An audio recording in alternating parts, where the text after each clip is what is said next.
We are now. What will happen? Where did he go? We are now live, and we lost All somebody. right. Oh dear. As soon as I hit live. So, what is up, Mr. Daniel? What's going on, sir? It is going. Give us Yeah, 1 second. Technical difficulties. All right, there we go. it's going. Let's get the notification. There we go. There we go. Nice. You just kicked me out already? Apparently, man. I don't know what happened. I What haven't happened to your even said Maxco anything Dumpsters? appropriate yet. Well, I figured I got the opportunity to rejoin. I might as well fix it. Are we live right now? We absolutely are live. Say hello to the Oh. masses. So do I got to pull up YouTube at the same time? You two are live. I'm not here. You're here. You're the third one. Maybe it's just it's delayed on YouTube. That's why. It might be delayed. Let's see if I can pull up comments. Yeah, live comments. All right, here we go. I see some comments. You guys see the comments here? Yeah, I see it on see the YouTube. two. I don't see it on the app. There might be on the app. There might be a little button that shows comments. Oh, to the right. Okay, there we go. So obviously Oh. myself. So What's up, buddy? what is going on? So hopefully we're dealing with some real redneck ingenuity internet over here at my house. So I'm hoping you guys clear up here a little bit, and we don't look like what do you call that? Roblox characters. So Cool. welcome onto the channel. Welcome Daniel and Joe. Appreciate you guys being here.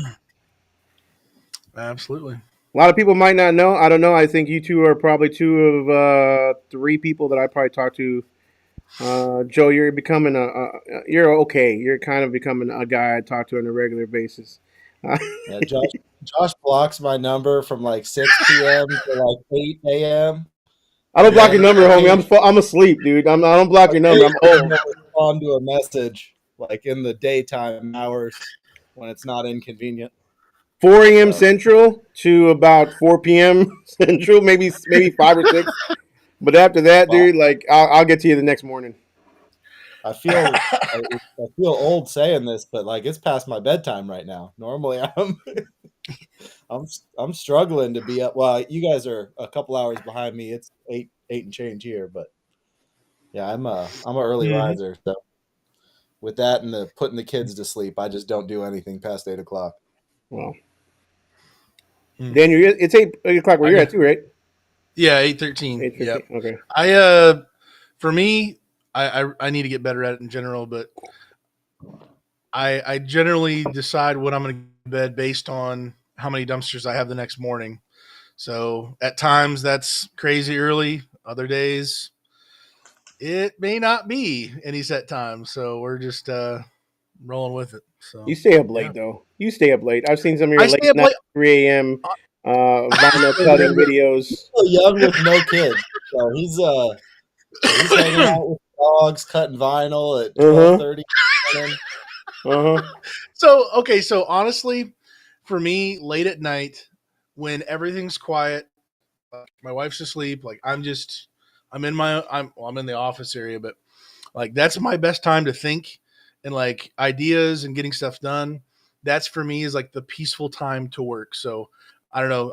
I know people talk about, the first thing in the morning or whatever, like 10 a.m. is the best time to get stuff done, productivity. But for me, real late at night, sometimes I'm just killing it. So Did you just say first thing in the morning and 10 a.m. in the same sentence? No. Okay. 8 to 10 is what the office people talk about? That's like the productivity window that's like the best or something? I don't know. So they get to sleep in? Is that what you're telling me?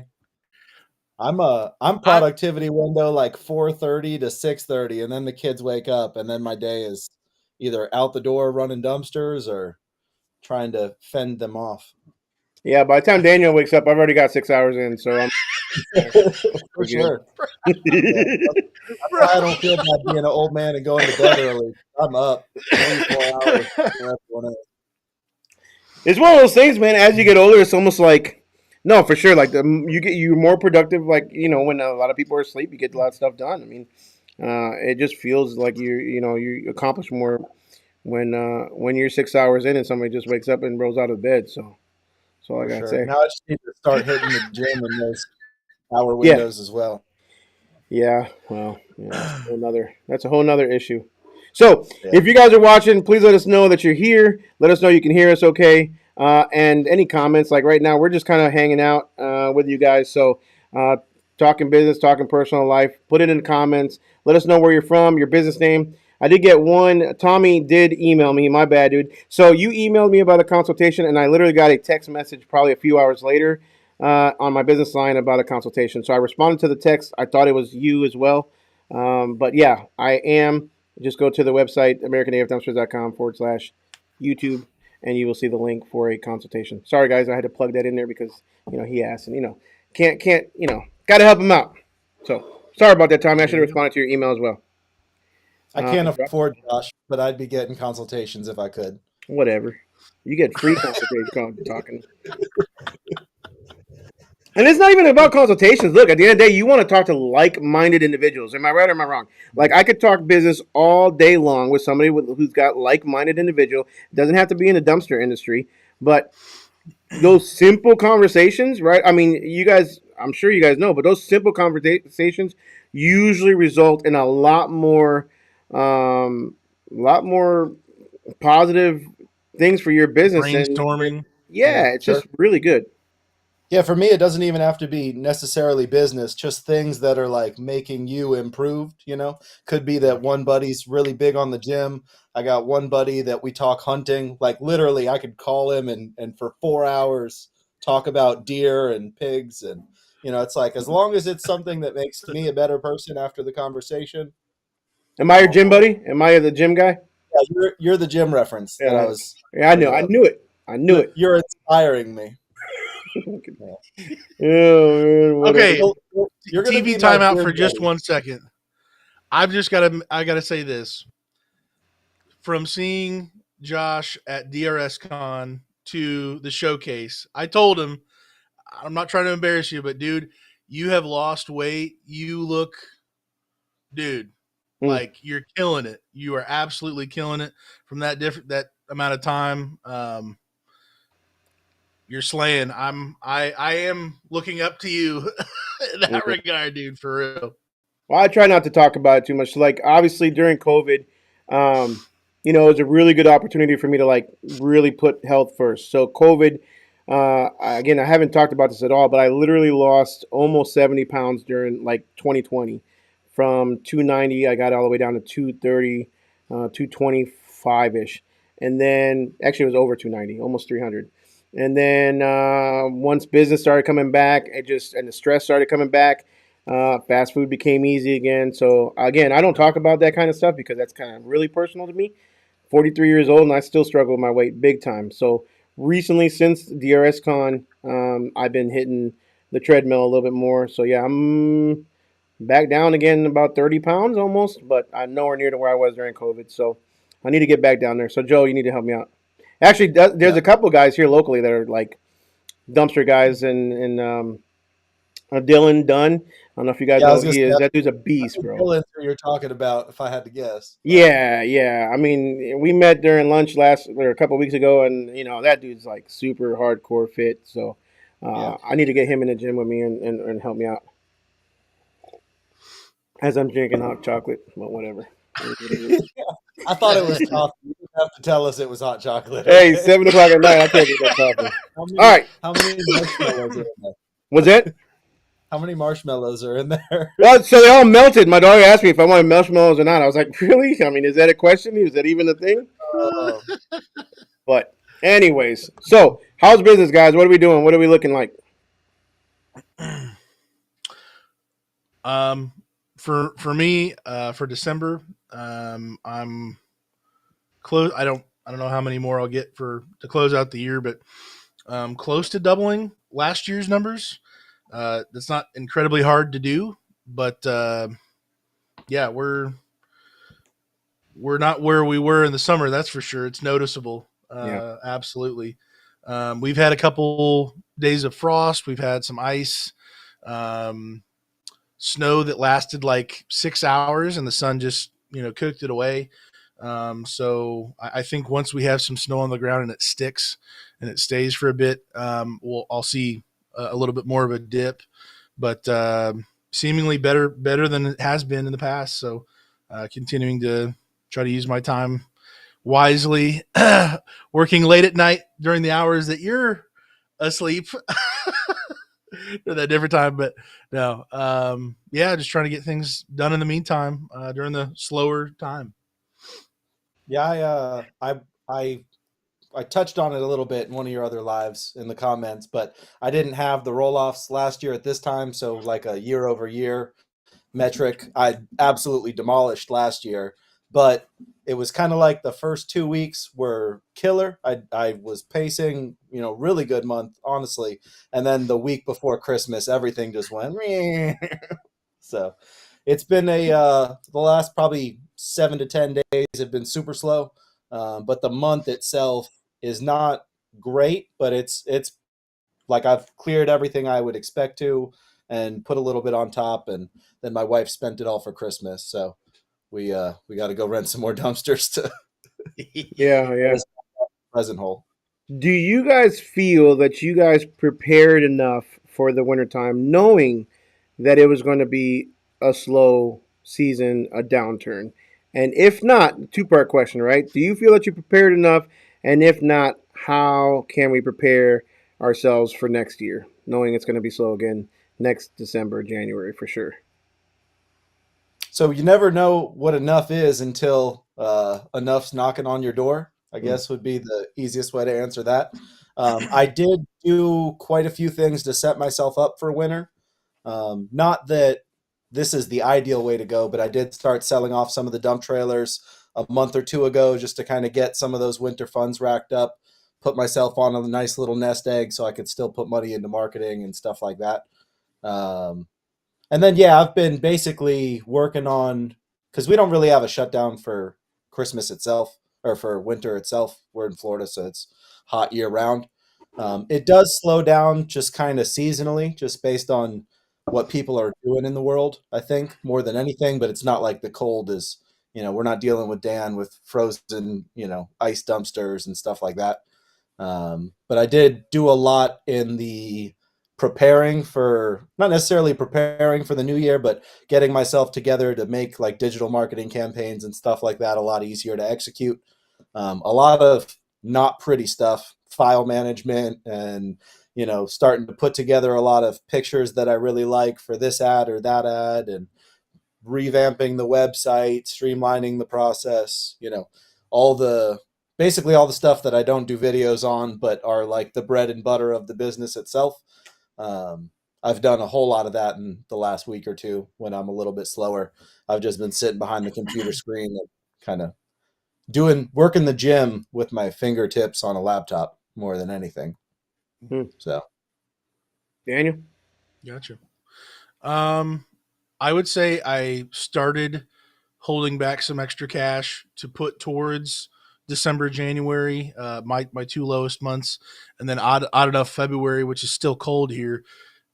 People get the itch and they just start renting dumpsters, before things are really actually warmer. But um, I would say I wish I would have started holding back money earlier in the year, probably about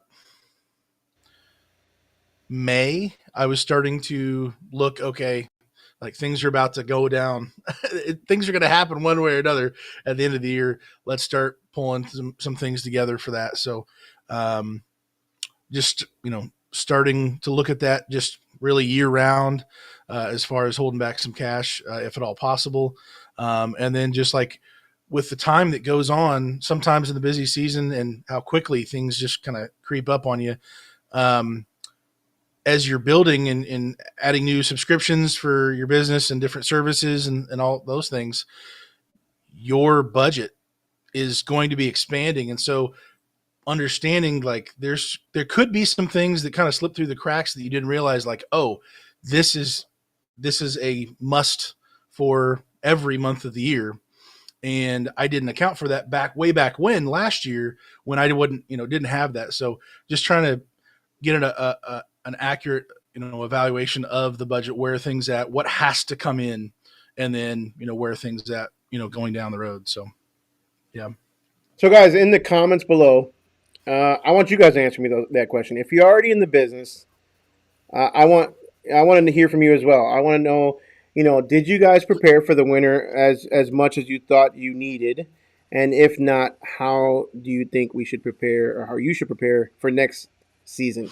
Because it's just that seasonality, right? I mean, hopefully, right? It's not. I don't think it's a recession thing. I really don't. For me personally, we were rocking and rolling in the summertime.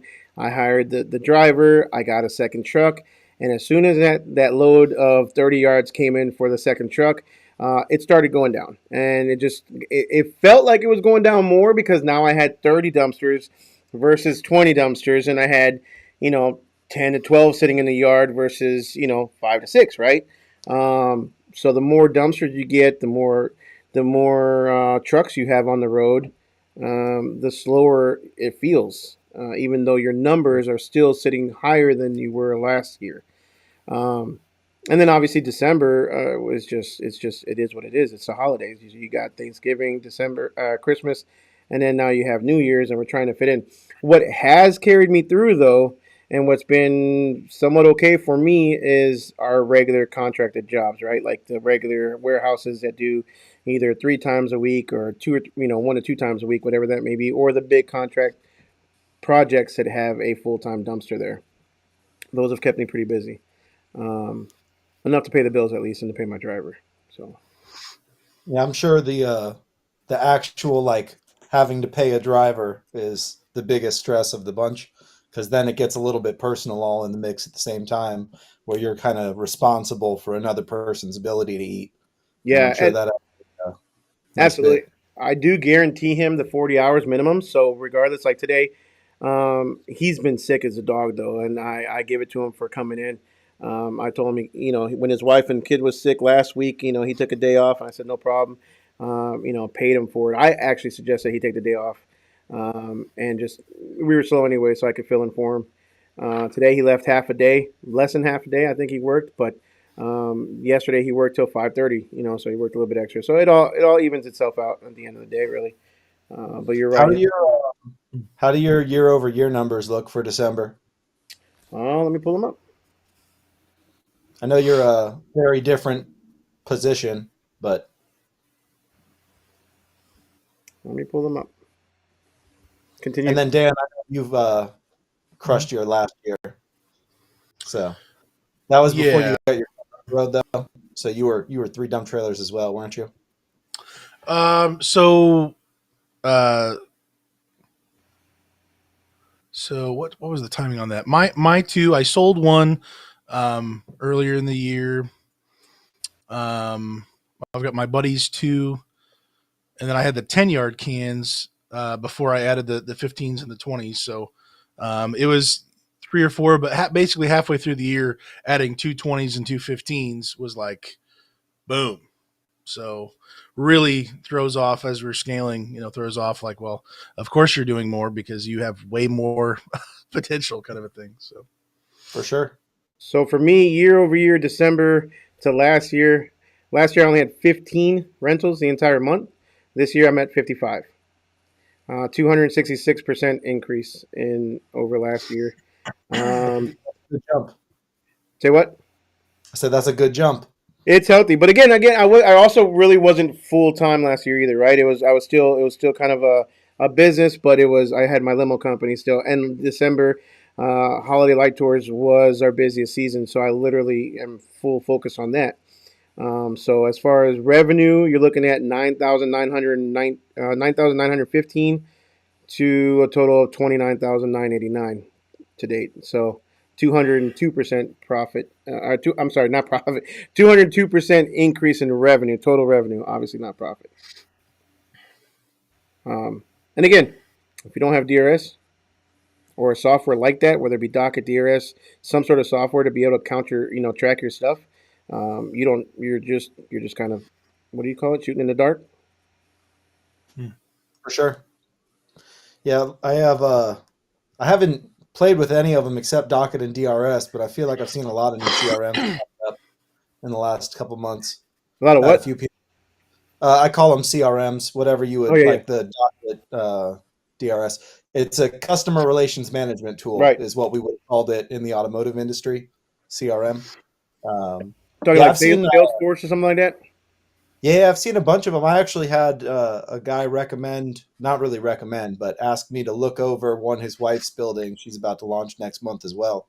So it looks like a lot of people are starting to take notice of the dumpster world and try to jump into it. Yeah, the only ones I know of for sure, obviously, are DRS, Docket. I've heard of Workies, Work. Dumpster, Box Tracker. I think I've heard of Box Tracker. That one's been. I think that one's more for like. I think a lot of the real big companies have used that in the past. I'm not currently. I'm not 100% sure, but I don't know.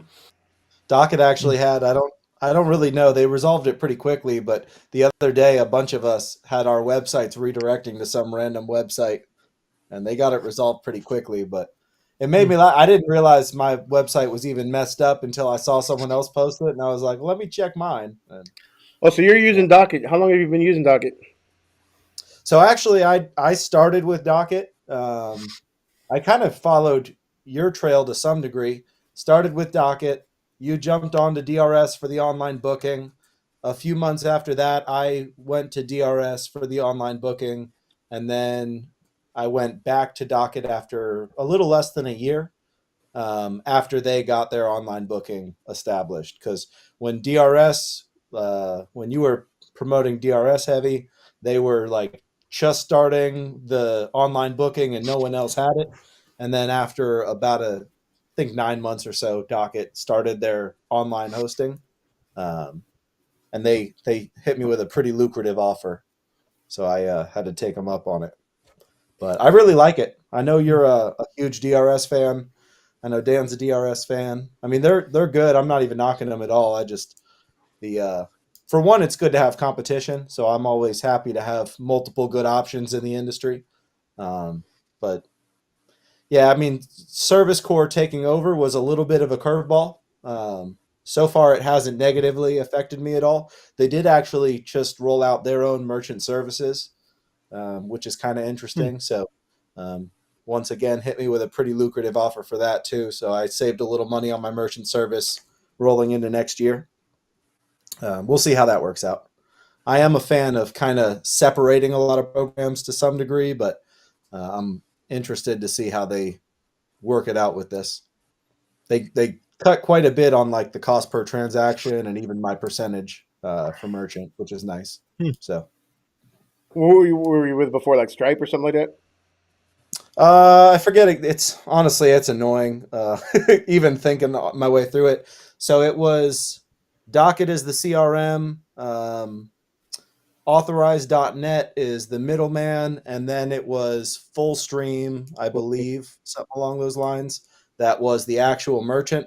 It just ended up like it was fine. It just ran in the background, and I never really thought about it. But anytime anyone requested any kind of report or this, that, and the other, I had to be like, all right, am I pulling up this one or this one or this one? And then I hadn't logged into it for 10 months because it's just been running and I haven't been thinking about it. So I'm figuring out passwords and Yeah.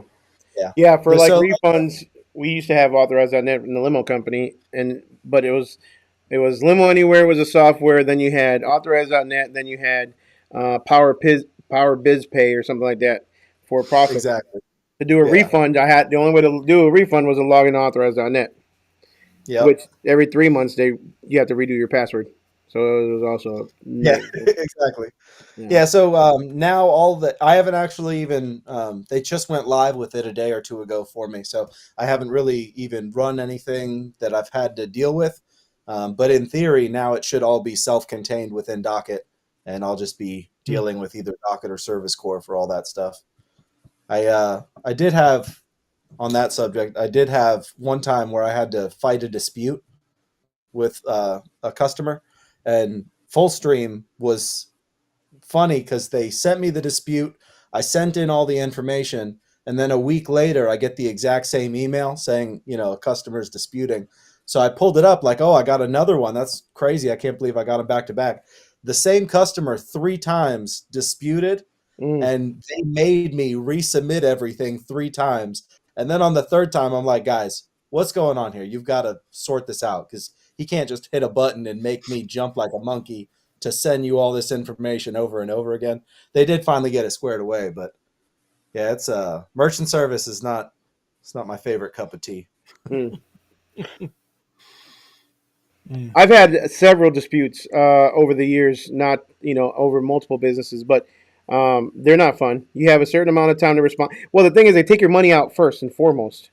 They don't even ask questions. The money usually goes out and into like an earnest money type or earnest account type of deal.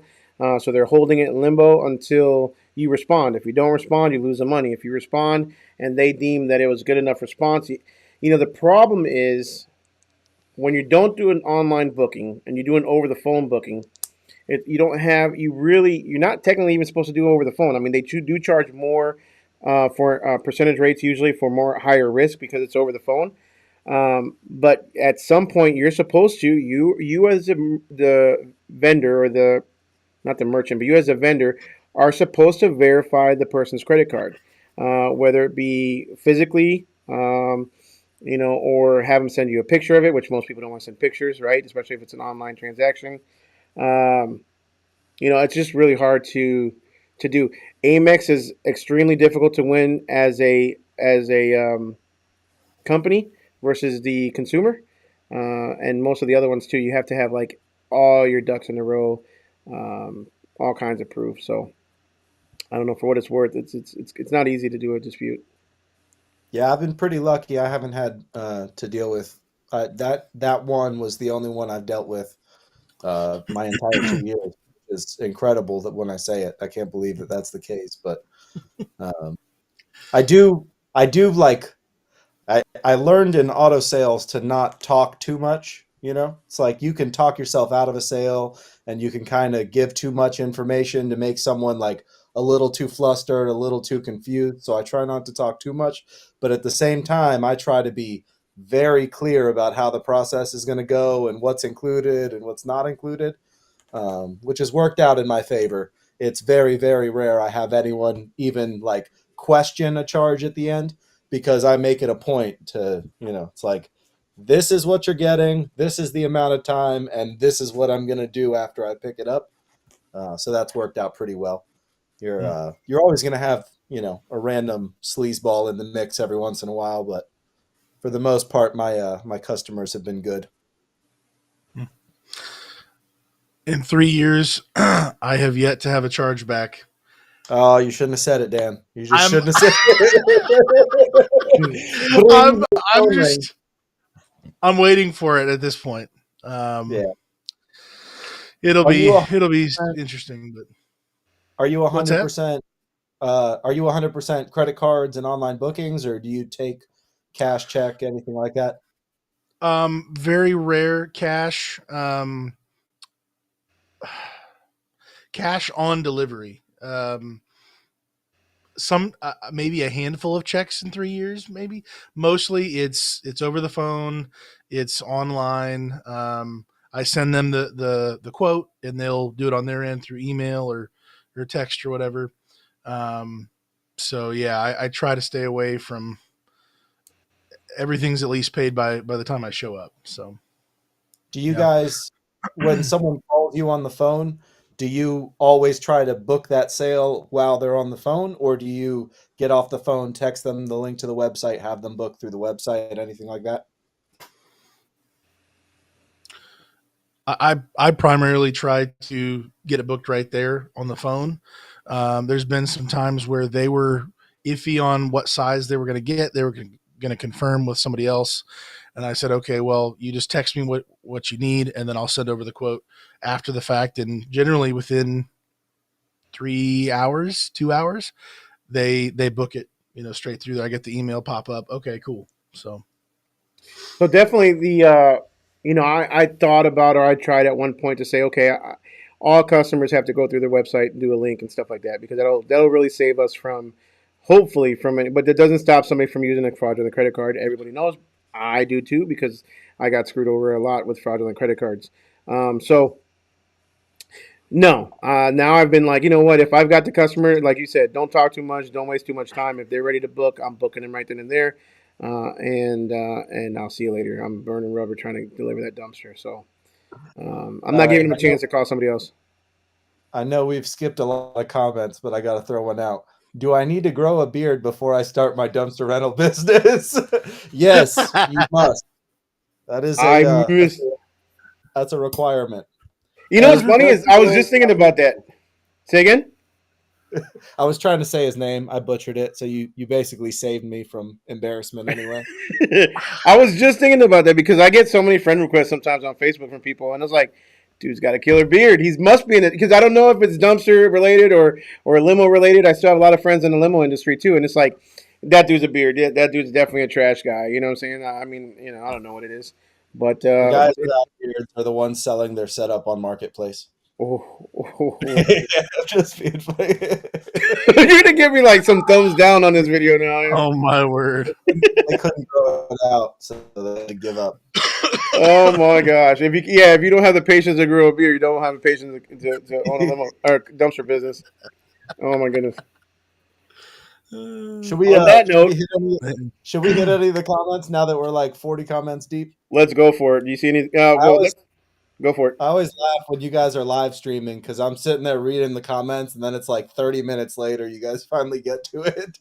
It's hard, it's definitely, but we want you guys to comment. So we got some call outs, right? So Dashaway Hauling is here. What's up, Dashaway? Hopefully you're still here, man.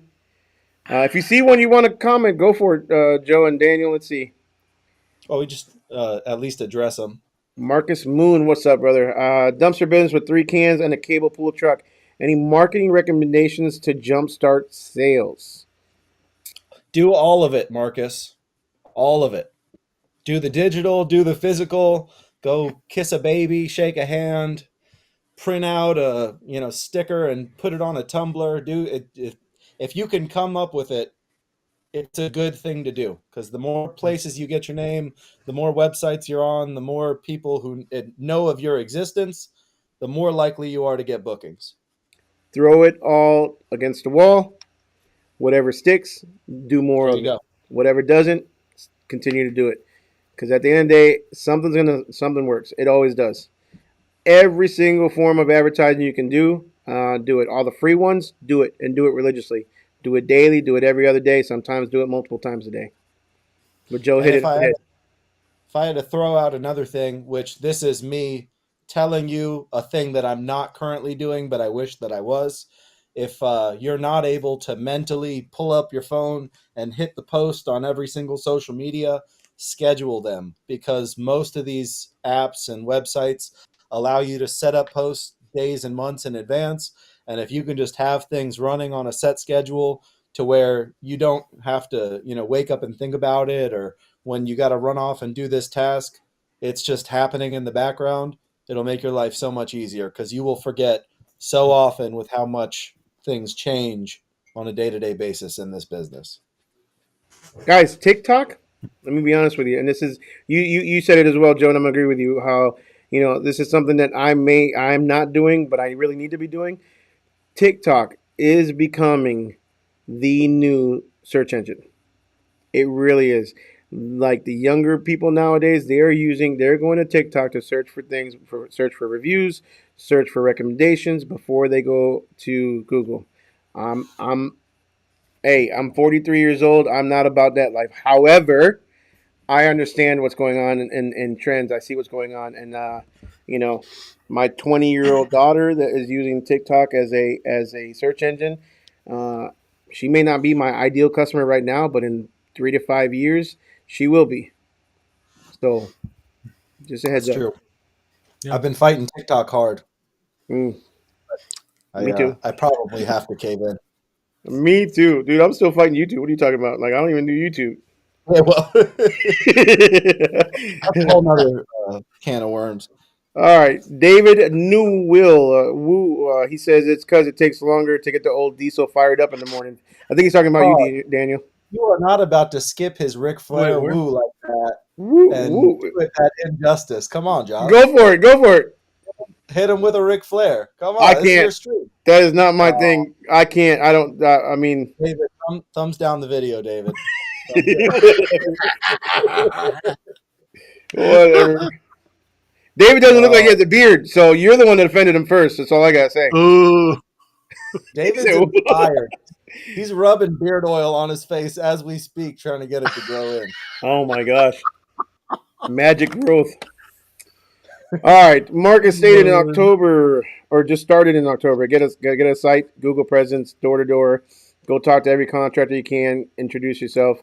Go talk to homeowners associations. Be creative. Don't be shy to put yourself out there. That was Dashaway responding to Marcus. Very, very good advice. Absolutely. A1 Dash. Yeah, the Google My Business. I know Josh touched on a little bit on the last live stream. I wish I updated it more often, but it is amazingly powerful if you don't have like some great SEO background or have a fantastic website. Google literally gives you a free website that you can, with no charge, plug in all your information, update every single day, and they will actually source you via their algorithm with nothing but that page. So if you're just starting out, you've got 3 dumpsters and you haven't, really dove into your SEO, building up of your website side of things, you're crazy for not diving into Google My Business or whatever they call it nowadays. What's the appropriate name for it at this point? Is it Business Suite? Call it Google My Business? Business profile. GMB? Business. Yeah. Well, GMB was there's no longer a GMB app. So it's right now just like your integrated business profile. Which is super unfortunate because there's lots of times I'm using my Google Maps and I can't go respond to a review or I can't go do something else and it's all in the same app. Yeah, I really liked when they had it separated, but it is what it is. What else do we got? In the movie Over the Top, Sly has his bicep curl machine. Are you getting one? I think he's talking to you, Joe. In the movie Over the Top, Sly has his... Why is he talking to me? I don't understand. You're talking about in the gym. No, we all need to do some bicep curls. I agree with you there, but I don't. No, I'm not buying a bicep curl machine at this point in my life. So my wife, you want to know what my Christmas gift for Christmas was for my wife? Was it the pictures of yourself? No, she got me a bench, like an actual workout bench, so I can now do my on the thing. So I think she was giving me a clue. Get your ass. Hit the weights a little bit there, Chubbs. All right, Mr. Trash Dumpster Rental says South Carolina here, 25 dumpsters, 2 years in, hook lift. Absolutely, congratulations. Sounds like you're killing it. Let's go. What else have we got here? Freedom Junk Removers and DFW. What is up, brother? Mike says, I'm fairly new to the dumpster business. Currently have one dump trailer. I rented out. This is my second year. I doubled my business this year. I need advice on how to grow my business. It's very hard to scale with one, Mike. You need 2, maybe 3, 4, 5, 6, 7, 8, 9, 10. One is you're at a dead end at all times. You need to find a way to get more inventory. And if you're not able to get more inventory with the money you have, you need to focus on junk removal and not dumpster rentals because you're never going to make any kind of real money in this business just renting one unit. Let that unit make you as much money as possible by keeping it attached to your truck and picking up all the stuff that all the dumpster rental guys don't want to deal with. Mm-hmm. Yeah, when I started with the one dump trailer and then bought the second one shortly after that, it was 1 day rentals. That's all I really offered. And then again, my per day rate after that was pretty absurd at the time for sure. But like it was getting in the reps as many as I possibly could. And that's just keeping that can, or trailer, flipping. So live loads, even better. Do those live loads. 1 hour live loads. Live loads, materials curbside delivery, pickup.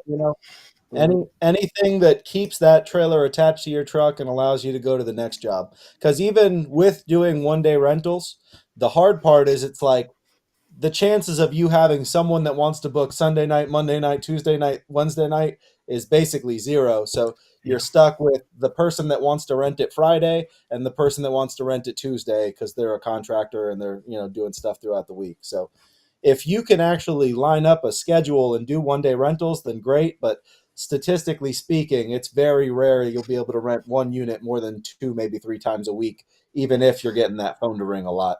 And then the amount of people that you'll turn away with just one unit is going to hurt yourself in the long run because they're never going to call you again. So realistically, yeah, you got to keep that thing attached to you and pick up as much stuff as you can every time you can. Doing 4 or 5 ton rock load deliveries too is just that makes money. I mean, $200, $250 when it costs you what 15. Around here it's $11 a ton for rocks, so $55. My problem that I found because I started advertising materials delivery, I didn't really do it too many times, but even like the big 40-yard, like triple axle dump trucks, they only charge 125, $150 to bring out as much stuff as you want. So it was kind of more like a niche category of like small homeowner, didn't need a lot of material. They were the only people willing to pay. Mm-hmm. And 125, 150 is not like a bad amount of money, but you got to get a lot of those jobs to make that worthwhile for the amount of effort. You got to drive to a place, you got to wait while they load you got to drive it to the next place. So I don't know if everyone's market was the same in that regard. I don't know what they charge for materials delivery by you guys, but I found it was a tough one to really crack a cookie on and be happy. It was kind of just like filling in time and making it not a waste of time to be sitting there type of job. Well, you only have one dump trailer, though. I mean, you don't have that much invested, so you got time. Nothing but time, really. If that's your situation, you got time for sure. For sure. Yeah, I mean, if you can line up, like if you get a nice schedule of people that want to book you 2, 3, 4 times a day, then that's worthwhile. But to try and work out materials between junk removal and drop-offs for dumpsters, it's just logistically it became a little bit too much for not enough of the pie. Well, just over the holidays, actually, like I think it was Christmas Day or Christmas Eve, I got a text message from Load Up. I don't know how they got my number or what, but it's an app where if you have a truck and a trailer, or a truck, or just a truck, or flatbed, or whatever you have, you can subscribe or become I don't know how to do it, but you can become a hauler for them. Not sure if it's a good deal or not. I'm sure they don't pay as much, obviously, as if you did it on your own. But it's almost like they have a load board, from what I could see, kind of like a trucking company, where they offer junk removal. They offer, deliveries for, let's say, Home Depot, people who want to pick up their stuff. I don't know if it's worth it, but it might be worth a shot if you only had a trailer and a truck.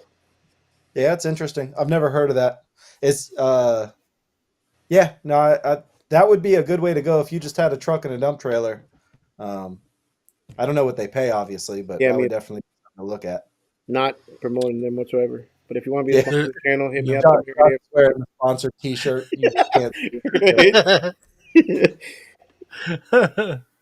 I think that company or something similar advertised on Facebook, so I looked at it and tried to sign up with them as well, if that's the same one, and they didn't have my area as being a place they even worked for. So I'm like, okay, well. I have done a few Roadies. It's an app, very similar. Whoa, this is a family podcast, bro. I don't know what to tell you. I've made probably a couple grand over it. Either like tractors at TSC or different things, but using my utility trailer. Yeah, I have no idea what Roadies is. Yeah, Joe's got his mind in the gutter. Explain to us, what do you mean by Roadie? It's an app. It's the same exact thing he just described. You're just an independent contractor. You show up with it could be a car, could be a minivan, could be a truck with a bed or even a trailer, and pick up whatever items. So bags of mulch, could be I delivered like a riding lawnmower to a guy pretty far out, made like $90 or something. So just kind of one-off little things, get paid like the next day or day and a half or so, whatever it was. So, but I haven't messed with that more recently, but yeah. Well, so we got a couple more comments. Mr. Trash says we don't really have a slow season here in South Carolina. Not too cold, hardly any winter weather. Went to Myrtle. Is Myrtle Beach North Carolina or South Carolina? Gorgeous town. I loved it there. Just wanted Yeah, I don't remember, to be honest. best One month of the last year was December. Yeah, the kind of funny thing about that, I learned real quickly in the like auto sales, all the months that people said were the worst months for sales were always the months that I was hitting records.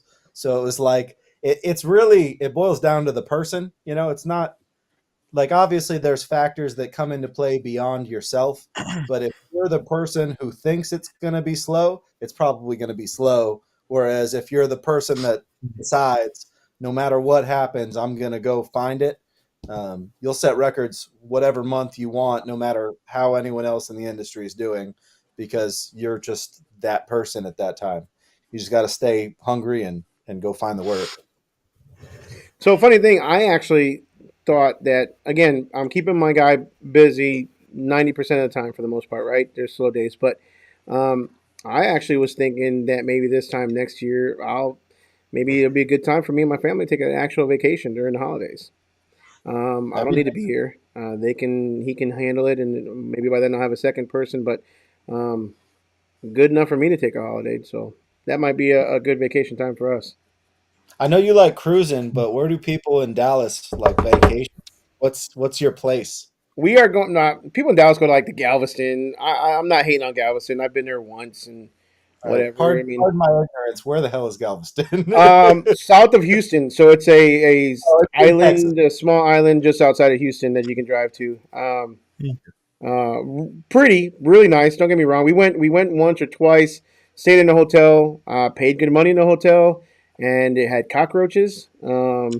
And so it was a very, yeah. It was not that salty. Everything was rusted and dirty. So not knocking Galveston. So for anybody who's from Texas, Galveston is pretty. Maybe it's just a hotel we stayed at, but it wasn't a Motel 6. I'll tell you that much. It was pretty nice. So um, didn't leave a good taste in their mouth. So they go to Galveston. Obviously, you got San Antonio is gorgeous. The Riverwalk.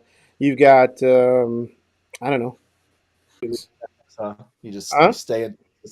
Said you guys. Oh no, He Did I froze cut up. out? you froze Oh, there. There you go. back? Yeah, you're back. Yeah. I said you guys just never leave Texas, huh? Shoot, I'm out, bro. I love, like you said, I'm a cruise guy, dude. I love cruises. I can go on, 2, 3 cruises a year if I could, or go on a full time cruise. Maybe we retire that way. Yeah, So we we got got plenty of cruise options. I like going up into the mountains. That's my vacations. I'll go up into Tennessee or the Carolinas or North Georgia, stuff like that. and do what? Like camp? Sit in a rocking chair, Really? bar, barbecue a little bit, maybe. There you Well, go. I haven't really done any.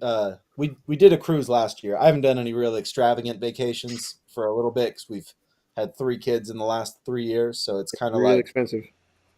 well, real expensive is one thing, but just like chaotic, and I still haven't put them to the test on a long drive yet. Like we'll do 2, 3 hours here and there, and that's just chaos. So I can't even imagine what an 11-hour drive into the mountains would be with 3 kids in car seats, all screaming their heads off from hours 2 to 11.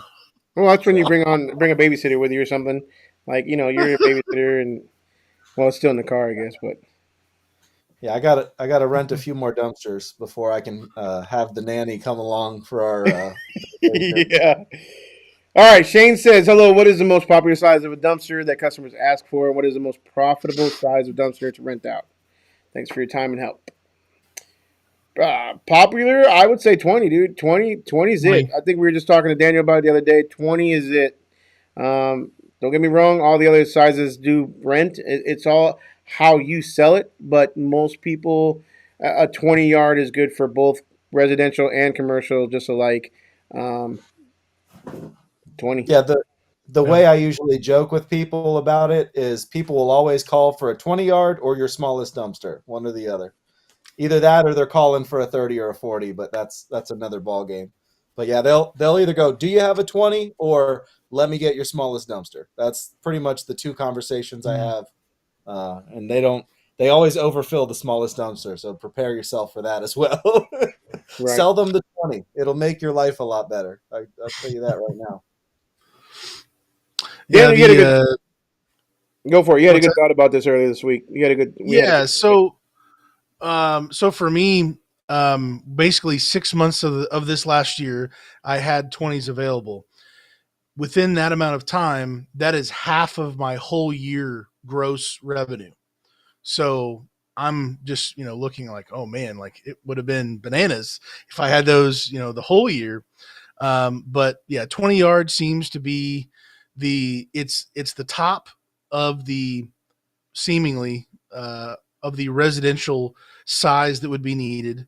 It's not the 22-foot long cans. Obviously, I don't have that kind of truck to even roll with that, but it's like kind of the max of residential jobs, and it's the bottom of maybe construction or contractor type of jobs.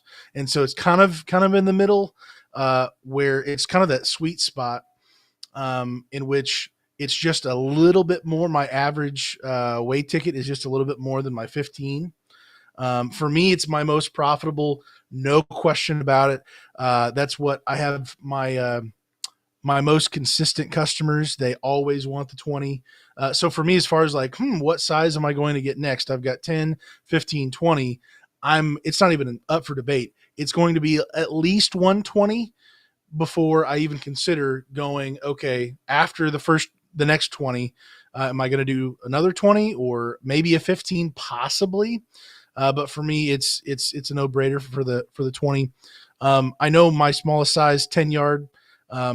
Not everybody has that. So for me, using that for some of the heavier materials, and then just having that when, as long as they don't overload you, which has been interesting, um, has been very profitable, because I think I don't remember what my average weight ticket is on that, but I think it's like 0.3 tons or Mm. something.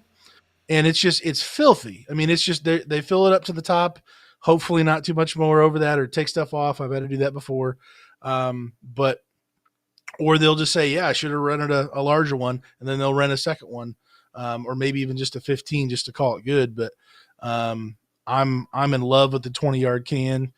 That's what I'll be buying until something changes in Even my if it's harder business. for you to hand tarp it.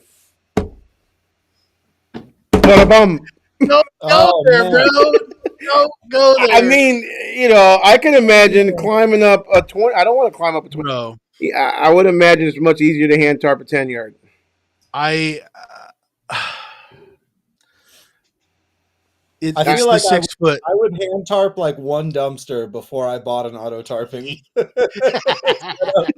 My rig. Oh my I, word! I've looked at a couple dumpsters where I'm like, man, if I had to be climbing over this thing right now to put a tarp, I'd retire. I'd be I'd out of the quit. industry already. Yeah. No bueno. I Yeah, no, I give I'm it to you, man. I know it's not easy, man. it's Even I'm too hard with an headed auto or tarper, it's not stupid. easy. It's like I can't imagine. And Uh, really, just like when you really boil down to it, this job is marketing, logistics, and basically like maximizing your time. And the amount of time it would take to tarp every dumpster and then untarp it every time you get to the landfill. Mhm. Plus, you're like in line, untarping a dumpster. The 5 cars in front of you have moved forward and you're just kind of like holding it up. It's like the amount of awkward that comes with it in addition to all the frustration. It's just like it's a no-brainer to get an auto tarper. It's so much nicer on yourself. It's like you're punishing yourself every time you tarp a dumpster, it you know? Yeah. Man, makes it that much it's sweeter though when you get one, Daniel. Let me be honest with you. It'll make dude. it that I much just sweeter. I'm just enjoying the anticipation. That's secretly what I'm all about. I'm enjoying it for you. I'm Yeah, he's in the dating phase. He's like preparing for marriage right now. Oh He's my like, goodness! "It's gonna get better." the All calm right. before the storm of something. Raygun Gaming says, glad to see all three of us on the live. Have you guys ever thought about giving away a free T-shirt after a dumpster rental? Dude, like I think people like know our conversations and they're just commenting Right. now because this is something that we were literally talking about just today, actually. So I actually did order those gloves. I talked about it in the previous live stream. I did order them today. I ordered 144 because that was our minimum number of order for that order. It's custom cloth gloves with a logo on the front on the front of them, and I will be giving them away to homeowners, not really contractors, but the homeowners, whoever books it, with a little business card on it that says, please leave us a 5-star review, something like that. Why would you not give it to contractors? Why would I what? Why would you not give it to contractors? So, like today, example, I pull up and there's about 15 of them out there watching. I'm not going to just give them to one guy. I'm not So, saying give them to all 15. usually it's not just one. Now, if it's like a contractor who's like a regular customer or a guy that like is the owner of the company, then yeah. But these things are costing me about $4 a pop, and $4 is $4, right? I mean, I'm holding on to them for dear life. And 9 times out of 10, the contractor. When I mean contractor, I mean the employees of the contractor. They're not going to leave me a review. They're not going to leave us a review. When you walk up, you go, "Hey, buddy, if you promise not to overload this dumpster, I got these $4 gloves for you." They're nice. They even have grip on the inside, right? So I'm gonna have to show it to them. They're nice gloves. Don't knock them until you try them, Joe.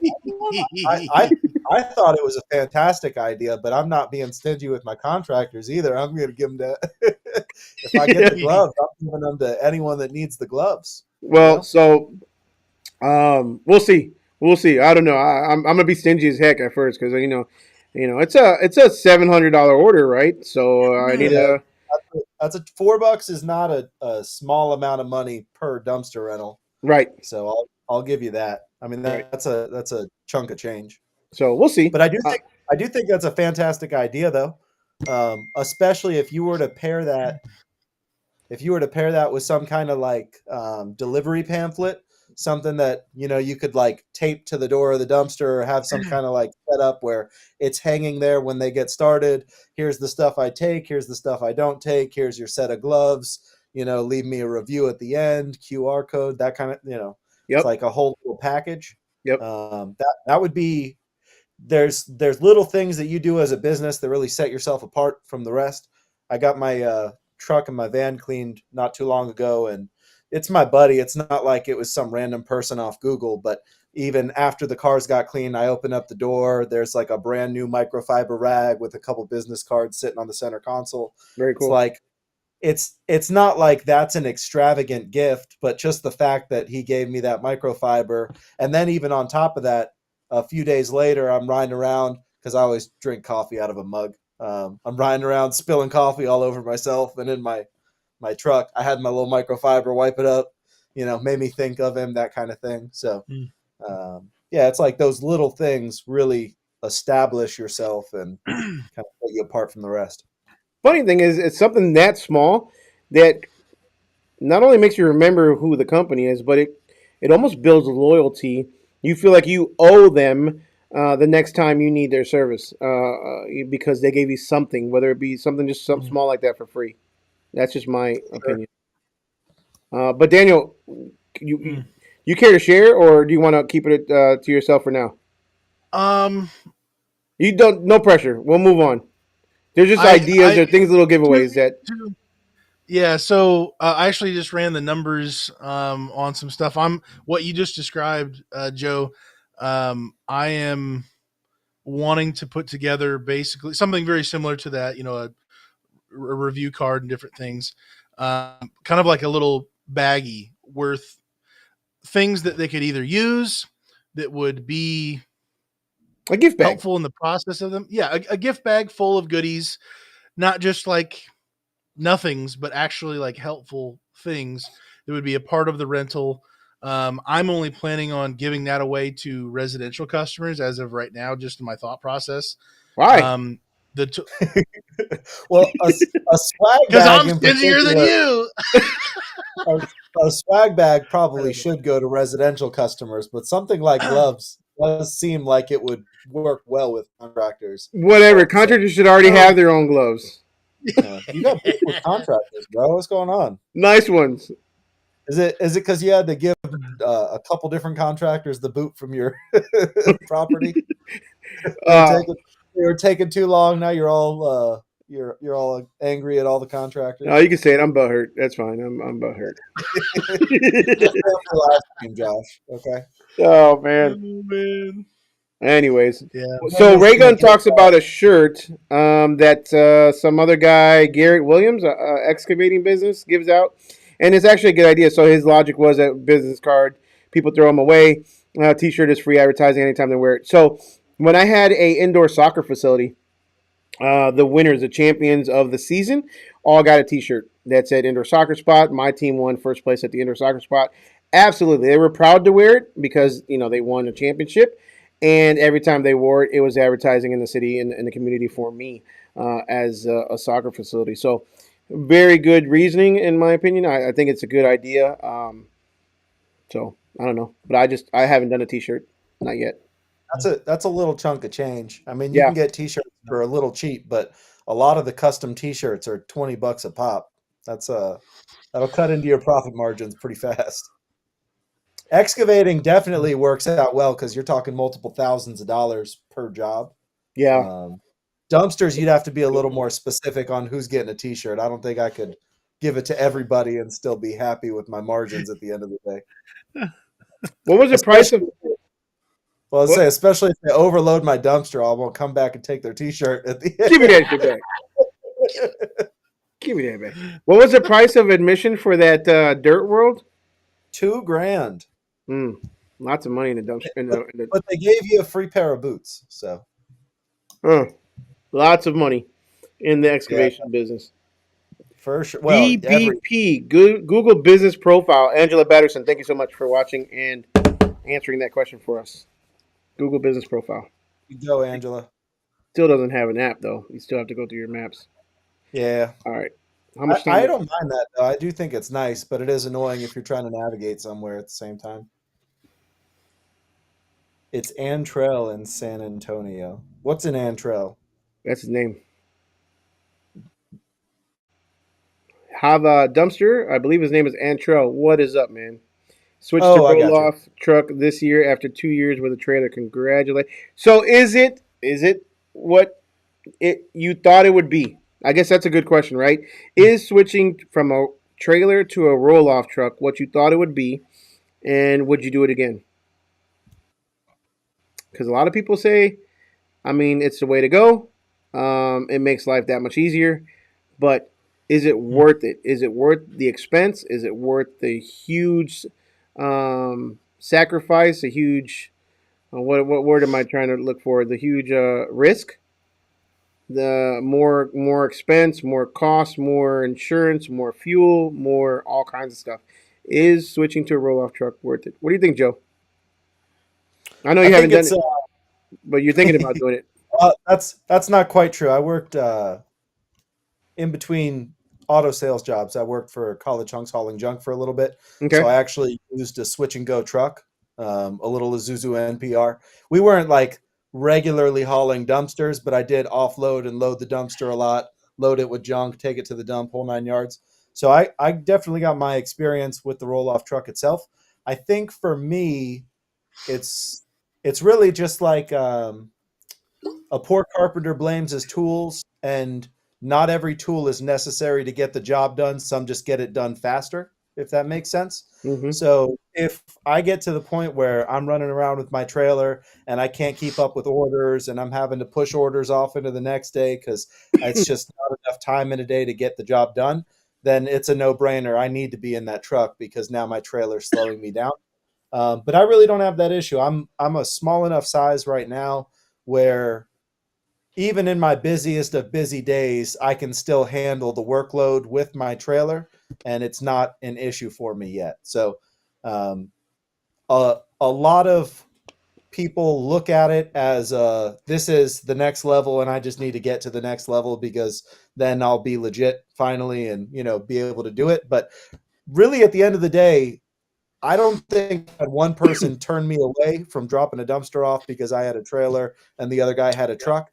So as long as you can execute the job and get the dumpster to them at the right time, picked up at the right time, you're not breaking things because you're having to do some weird.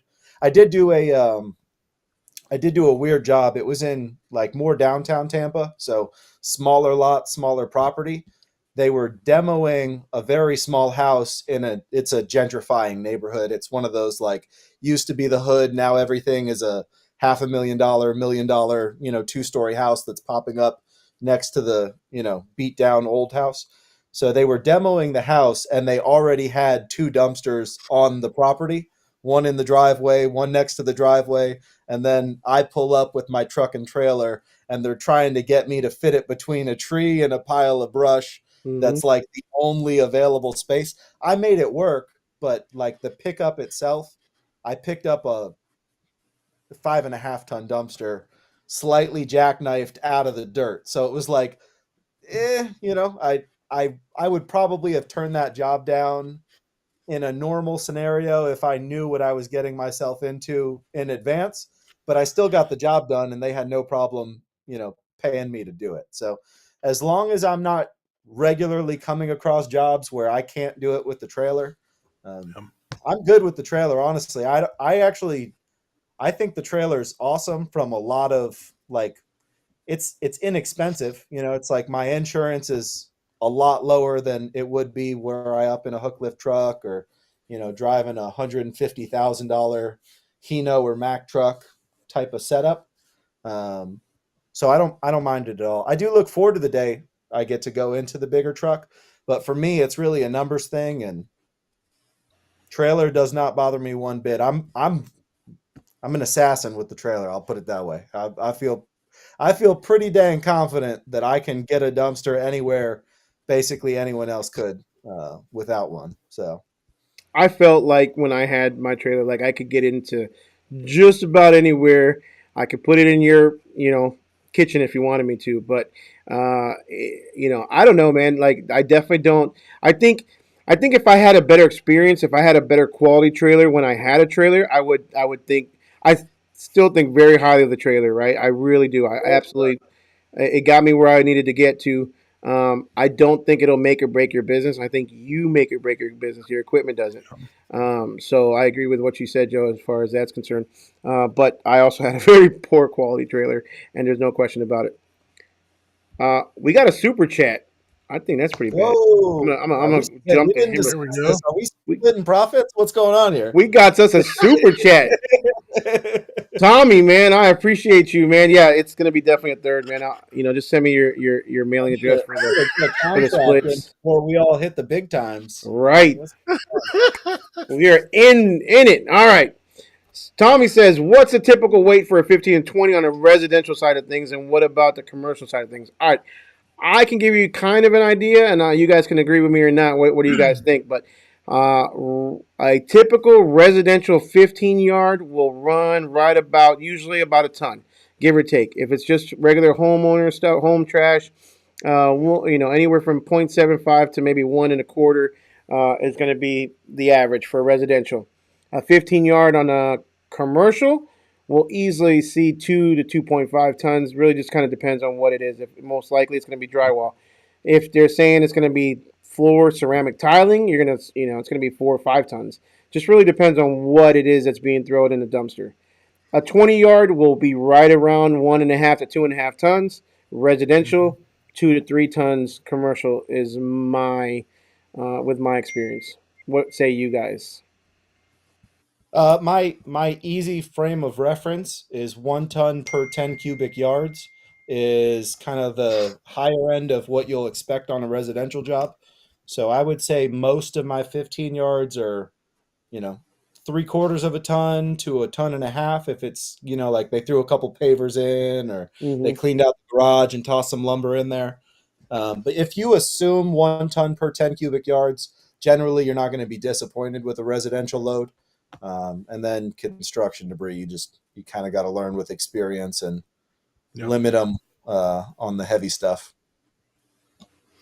I was going to say 0.8 roughly, again, whatever, 3/4 a ton for the 15, and then like 1.5 ish for the 20. And then, yeah, like you said, shingles, or, what are we talking about for the commercial side of things? It just So, really depends. yeah. I think it was always interesting when I had a trailer, that I could almost always, within, I'd say, a half a ton, right, guesstimate how much weight I had in a trailer, in a dumpster, right? Like that was like the thing with me. Like I always wanted to guess. I always wanted to, and I could always tell how the engine purred, how I felt the truck pulling, how I felt it kind of like braking. I can tell you this right now, you cannot tell whatsoever when you have a roll-off truck, unless it's a very light-duty roll-off truck, how much a dumpster weighs. You can tell if it's heavy, usually by like how the front tire maybe lifts up a little bit, or the front end lifts up a little bit when you first pick it up. But when you have an actual roll-off truck, it's really hard to tell just by driving it. Driving wise, my dump trailers, I think probably because they were bumper pull, not so much the fact that they were dump trailers, but with the dump trailers, I could really tell the difference between like a 2-ton and a 4 or 5-ton load. With the roll off, I've got to push 5 tons to really like start to go, okay, this is kind of heavy, because the gooseneck hauls way smoother. It's much more even on a distribution level. But for me, with the roll-offs, what I can really do when it comes to figuring out how much a dumpster weighs, the reeving system will pull it up on there like easy. It's not even a little bit of a hesitation. But when you actually get to the point where the dumpster hits the trailer, like you'll get that like truck bounce if it's a real heavy one. And anything beyond about 3.5 to 4 tons, I get into that like, oh, okay, this, I can really tell by the way that loaded itself onto the truck. This one's Sure. going to be substantial. But for me, what it really boils down to for me is after a little bit of experience, once you've done it a few times, it's limiting contractors to the right size dumpster that resolves most of that problem, because I won't drop 20s on roof jobs. I won't drop 20s on, dirt and concrete jobs. I don't have anything currently smaller than a 15. So there is opportunity to get overloaded if I'm not wise about it. But I let people know very clearly in the beginning if it's like even kind of sounds like, because you do this job for more than 5 minutes, you'll figure out what people say over the phone that turns out to not be true.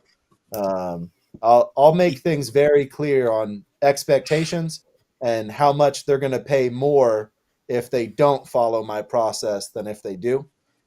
We actually touched on it a little bit just the other day, Josh. I had a roofer that was supposed to book 2 dumpsters, and he thought he was going to be slick because he fit it all in one dumpster. He didn't fit it all in one dumpster. It was stacked up a foot and a half over the first dumpster. But he ended up paying more in the one dumpster than he would have with the 2. And, maybe I won't see his business again, but it's like, I didn't ask you to book 2 dumpsters when we started. I told you to book 2 dumpsters when we started. So I'll take a little bit over the chin. I'll strap the load down before I haul it away, and I'll just do it all in one load a little bit slower. But you're going to ultimately pay for it. So if you want to have a good relationship, this is what I expect from me and my equipment, and how I can do it safely and best for you.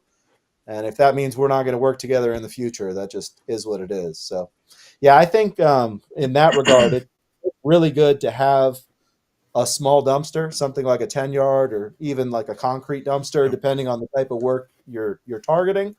And then just make it very clear you don't go above the top of this, and this is the largest that I'll drop for the type of job that you're describing. If you manage to get that process out well, you're pretty much never going to have a hard time. With 15-yard cans, it's very, very, very rare I'll ever have a roof job that goes over 5 tons, because I'll limit them on square count. So obviously roofers can lie. It's not like that's not possible, but I'll ask them, how many squares is this job? And if it's over 40 squares, they're booking 2 dumpsters. If it's a roofer that I really trust, it's like someone I've worked with a lot in the past.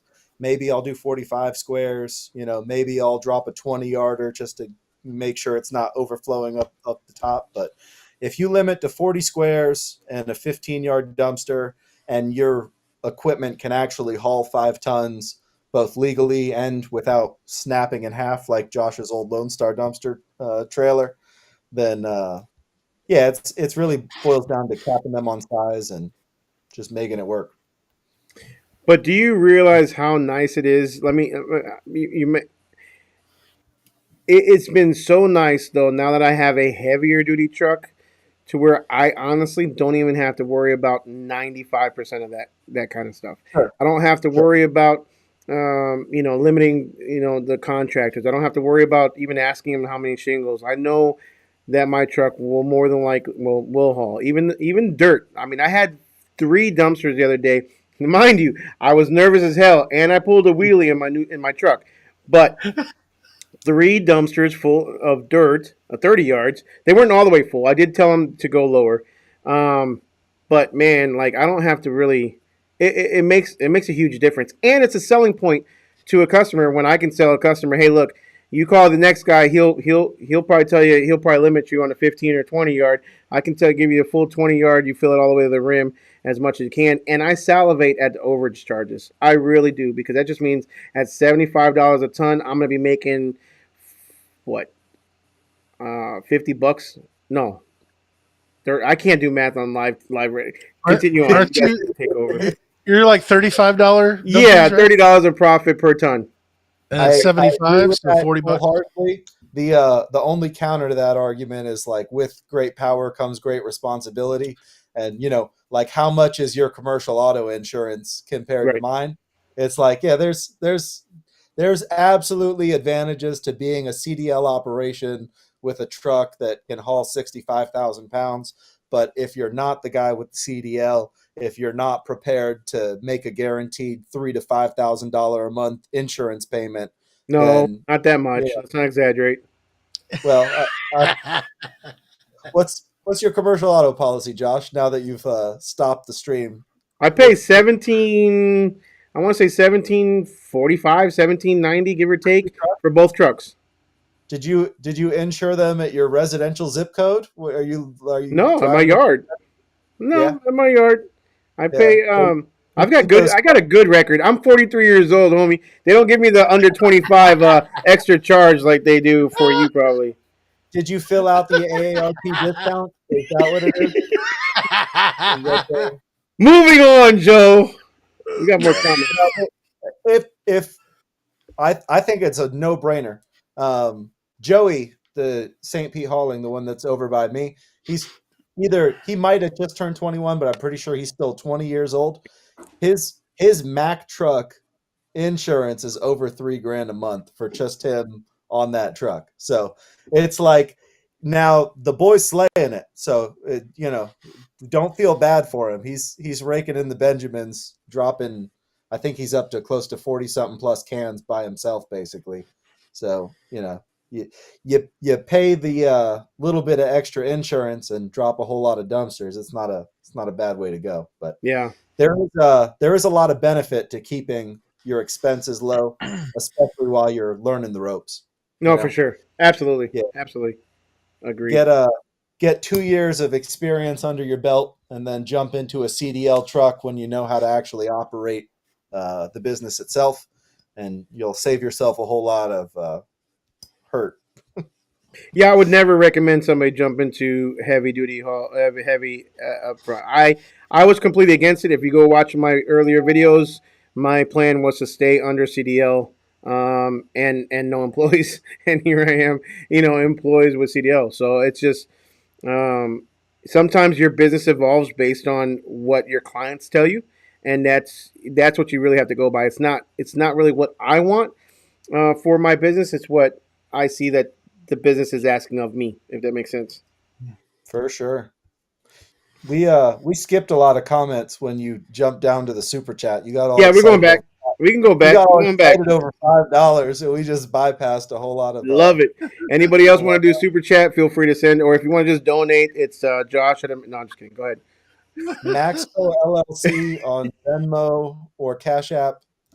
Bypass the super chat. Josh takes a substantial cut of all the profit. I do.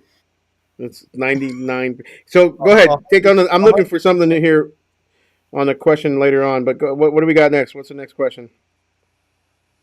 To be honest, I don't remember where we skipped. Let's see We here. talked the beard already, but I know we skipped to get past that. What's up, Are you guys Scooter? watching- Appreciate you, man. Are you looking at the all messages or the top messages? Because so far you guys have been reading like out of order for me. So I'm like going up and down tracking as you go. I see all. Um, Clicked on all right now. all I'm messages. I believe I'm on all. Okay. Scooter, thanks for the content you three provide. I have learned a lot of information. Thank you. Dashaway Hauling, even doing a random job that lands you a review is a win for me, but I make sure that I cover my costs. Yeah, getting a review is definitely a positive. I would say shoot for more than just your costs, because you'll not enjoy this job very much if you're just barely cutting it through on reviews. But yeah, any win is a win.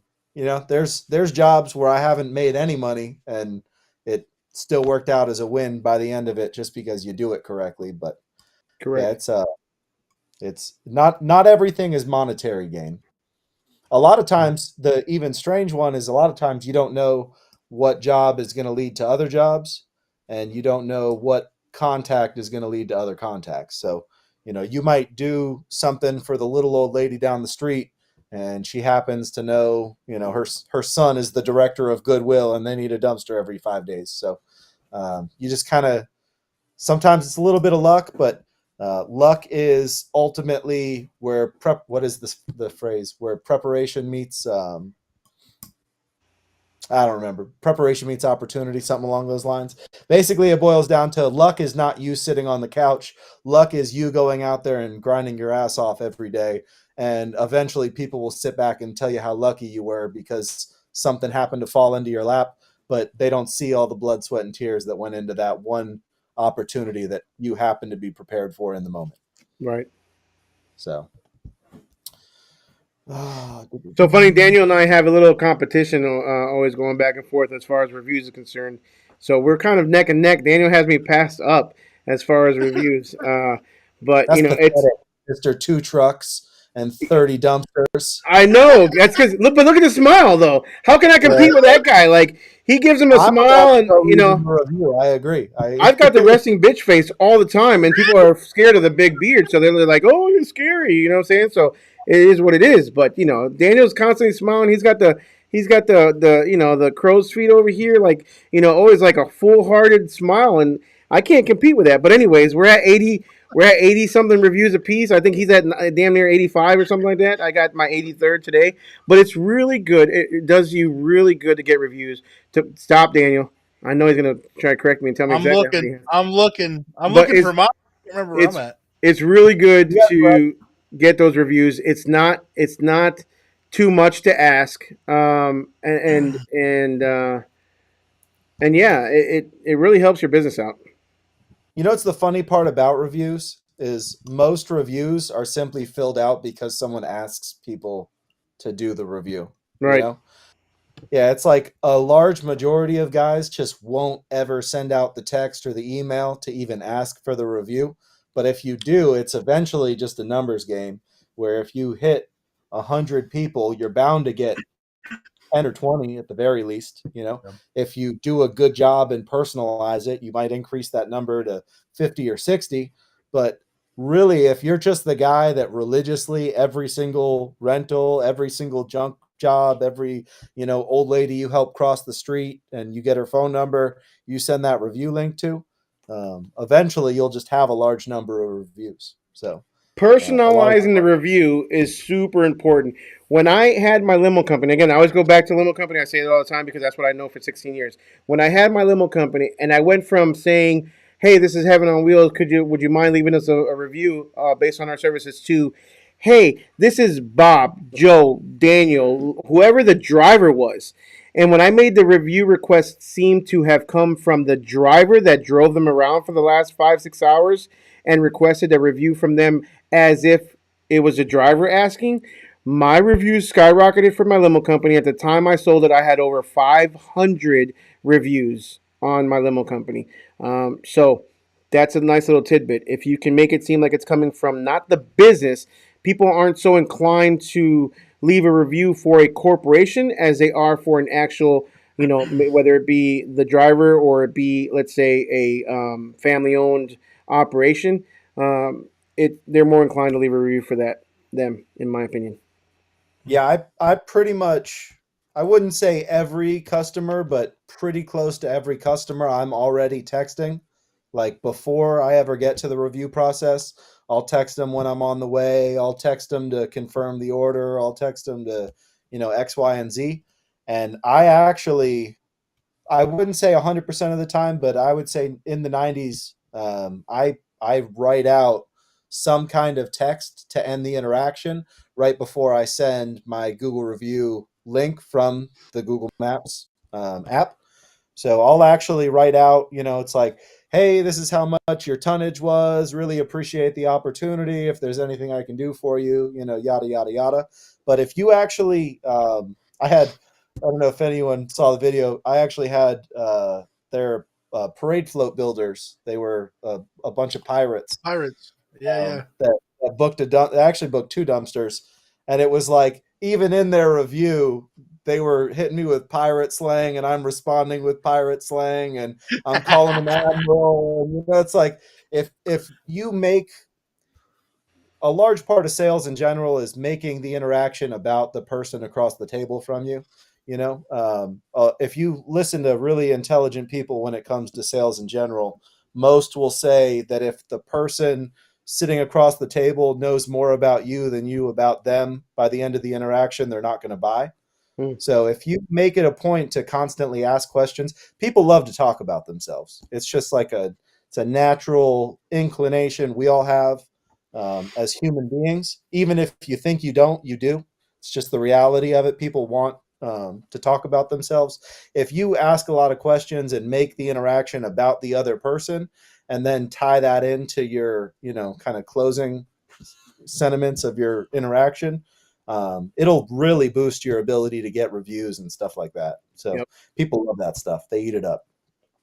Where are you at, Daniel? I'm at 84. I'm at 83. Okay. Mom! No, just kidding. I don't live with my mom. Josh is in the Dumpster Rentals 101 group right now. Like, everyone, jump into Never do I. Never have I. All right, where we at? We got like 10 more minutes before I got to go bedtime, guys. So we got to wrap this up. Should we do like a rapid fire on these questions? Yes. Ontario Drone, what's up, Jay? How you doing? One Iron Bins, just wondering what each of you are paying for storing your equipment and how large of an area it is. In my area, I pay just over $300 for what is essentially 3 full-size semi-truck tractor trailer slips. It's 3 different 40-yard sections. I would say that's pretty normal. That goes up a little bit if you get closer to the downtown, and goes a lot less if you get into the more rural, which I'm right in the middle. And if I wanted to, so this is just a fun little bit of dumpster logistics. My sister lives 10 minutes away from me and has 5 acres. I could store every dumpster on her property if I really wanted to. But just from a fuel and time standpoint, to drive 20 minutes for each dumpster and to spend, it works out to be a little less than $10, depending on how you look at it, per dumpster. I only have to rent out 30 dumpsters for my storage that's 60 seconds down the street to pay for itself. Yeah. So you can run around and try to save all the money in the world that you want to when it comes to storage, but logistics is much more important than dollars spent. And if you can find a good storage yard that's either by your dump or by where you're living or storing. For me, it works out easy because my dump's 5 minutes up the street. My storage is 60 seconds up the street. So I'm never wasting time driving to and from. I don't drive 10 minutes north to then drive 20 minutes south. I'm not doing any of that nonsense. Everything is right there. Before I pull out of the neighborhood, I can pull into my lot, grab my bins, keep it moving. Storage will pay for itself if you're smart about how you do your storage. I'm at Absolutely. New Yard, 2 acres, 2,000. But I can rent out space. I can Swamp. $2,000. Yeah, Yeah. $2,000 lake. I like to call it a lake. I can take my canoe, and yeah, Get some fish out there, man. that's where I'm at. Man, 680 for 50 by 70, literally right across the fence from my only transfer station, which is 5 minutes away from my house. Nice. So I had the same predicament where I had a $50 a month, but it was like 20 something miles away, and the wear and tear, the fuel, the time. If I was paying a driver to do it, not just me wasting my time or whatever with that back and forth craziness, and just getting to customers earlier. I put out a video a while back where I was like, yeah, this is nuts. I can't do this. It's not scalable. So yeah, I'm paying a whole lot more, but I really think I'm saving money, like you're saying. Mm-hmm. All right. Josh mentioned once in his old videos approaching bid companies to offer your services. Sometimes they have excess loads or small loads sitting in their way they need help with. Yeah, I mean, I think it's pretty evident, especially with me, but I know Josh as well. Like networking and getting involved with other companies is huge. I have a lot of people in my local area that either I'll call or they'll call or we'll bounce work off each other. Or, I had one guy went up to New York the other day, called me to see if I could move a dumpster for him. Network is awesome. If not for the monetary gain, even just the knowledge that comes with getting involved with a lot of smarter people. I've learned a lot from Josh, Dan, John, it's like you name it, a lot of people off camera that aren't on YouTube. It is a no-brainer to network with other business owners and make collaborators, not competitors. Mm-hmm. So a lot of business owners in this industry are really self-guarded. They hold a lot of things close to them. It's a lot of the old school guys. A lot of new age, huh? And they hate YouTubers. For sure. A funny thing, and I don't think I've even said this on the channel because I don't want to offend him. But the only reason, well, not the only reason, one of the main reasons I went big truck is because I tried to collaborate and work with a guy who has a big truck in my area that I thought I had a relationship with. And we still do. We talk and we kind of network. But he told me no. And this was after DRSCon. And I think I told you about it, Daniel, that I tried to work with him. And he basically told me this is the way I feed my kids. And he didn't want to work with me. And my pitch was, and it wasn't even a pitch. It was more of a, hey, look, I'm paying for Google Ads. I've got a certain percentage of my calls that come in. He does not pay for Google Ads. I've got a certain percentage of my calls that come in that are asking for 30s. That regardless of what I try to do, they don't want anything but the 30s. And he shot me down in a nice way. Good guy. I still talk to him all the time. Like I said, no hard feelings whatsoever. But if I decided if I can't work with him, then I'll just get my own. And I created more competition for him at the end of the day. There's more than enough food on the table for all of us, to be honest with you.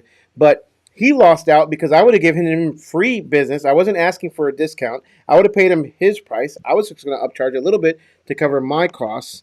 And he didn't want to do it, which I think was a bad decision on his end. But neither him nor there. I find it funny. I've had a couple guys that, I could have called them out even before we really got a relationship, that you can just tell we're a little more self-centered and a little more focused on how things are going to hurt them rather than how they can help them. And they wouldn't refer me work and didn't want me to refer them work. It basically boiled down to if I can't get more profit than you on this job, I don't want you to have it. And it was weird to me because for me, I don't care who you are. I don't care what the job is. If you will pay my rate and follow my rules, I don't care if you make $5,000. I don't care if you make $5. I don't care if you make $0 and just ask me to help you out, in a time of crisis. Just pay what I want you to pay and we're all good. But there's no percentage of profit. There is no anything like that. There is, I establish my cost, I establish my rates. And Based if on you your can sell a expenses. job, yeah. If you can sell a job for $100 more than me, pocket that $100. Hmm. I've even had guys to go, just take the whole thing. But it's like, I don't need the whole thing. I just want what I establish as my rate, and I want to have a good relationship with everyone involved. I want you to be happy. I want to be happy. I want the customer to be happy. If we can accomplish that, then I'm good. But yeah, if you find someone that's not willing to work with you, kind of like what Josh was just saying, you're probably better off, honestly, Yeah. not getting that work with them, because there's going to be a problem in the future. It's just inevitable at that point. So. Right. Right. It's just closed mind, in my opinion. And again, I may be wrong. It's just closed minded, old school way of thinking. And yeah. Well, anyways, moving on. Which is also why I don't have an issue working with brokers. Same exact reason you just mentioned, Joe, is because as long as they're paying me my rate, I have no problem with them upcharging a customer their fee. It is what it is, which leads to the next comment that somebody just did their first job with Chick Sammy. It was a cake. Anybody signed up with them a vendor need to read through the red tape. Absolutely. There's several brokers out there. Check Sam is one of them. Just make sure that you get what you want. You set the pricing, not the broker. 100%. You weren't paying attention. You set the price, not the broker. What do we got now? High Speed said he didn't realize this live was coming up or coming, or the last ones. Missed the last one. Just now logging in. So I haven't done the. On your toes, Chase. We keep you on your toes. Yeah, Okay? Be exactly. prepared at any moment. Bingo. And also, honestly, like we just set this up 10 minutes before we let's not lie. I was like, I don't know what I'm going to talk about today. Hey, guys, you want to join? And that was about it. Literally an hour before we went live, Josh goes, "Hey, no pressure. Do you want to join a live?" So, well, I got 3 kids, 3 and under. I got to figure out how to get in bed. But no, let's not lie, dude. You said no. How am I going to take my shower and put my makeup on in time and get all prettied up for the live stream before? You didn't give me enough time. That's what you said. That was my dilemma. You guys should get Clayton from Rolling Ops in on the next one. Ray Gun. Clayton's big time now. We can't afford Clayton's live stream fee. Love Clayton. He got 300,000 views on a video. He's exceeded to the next level of YouTube stardom. And Absolutely. we're just, if you guys super chat us enough, we'll get him on the next one. But we gotta cover his feet.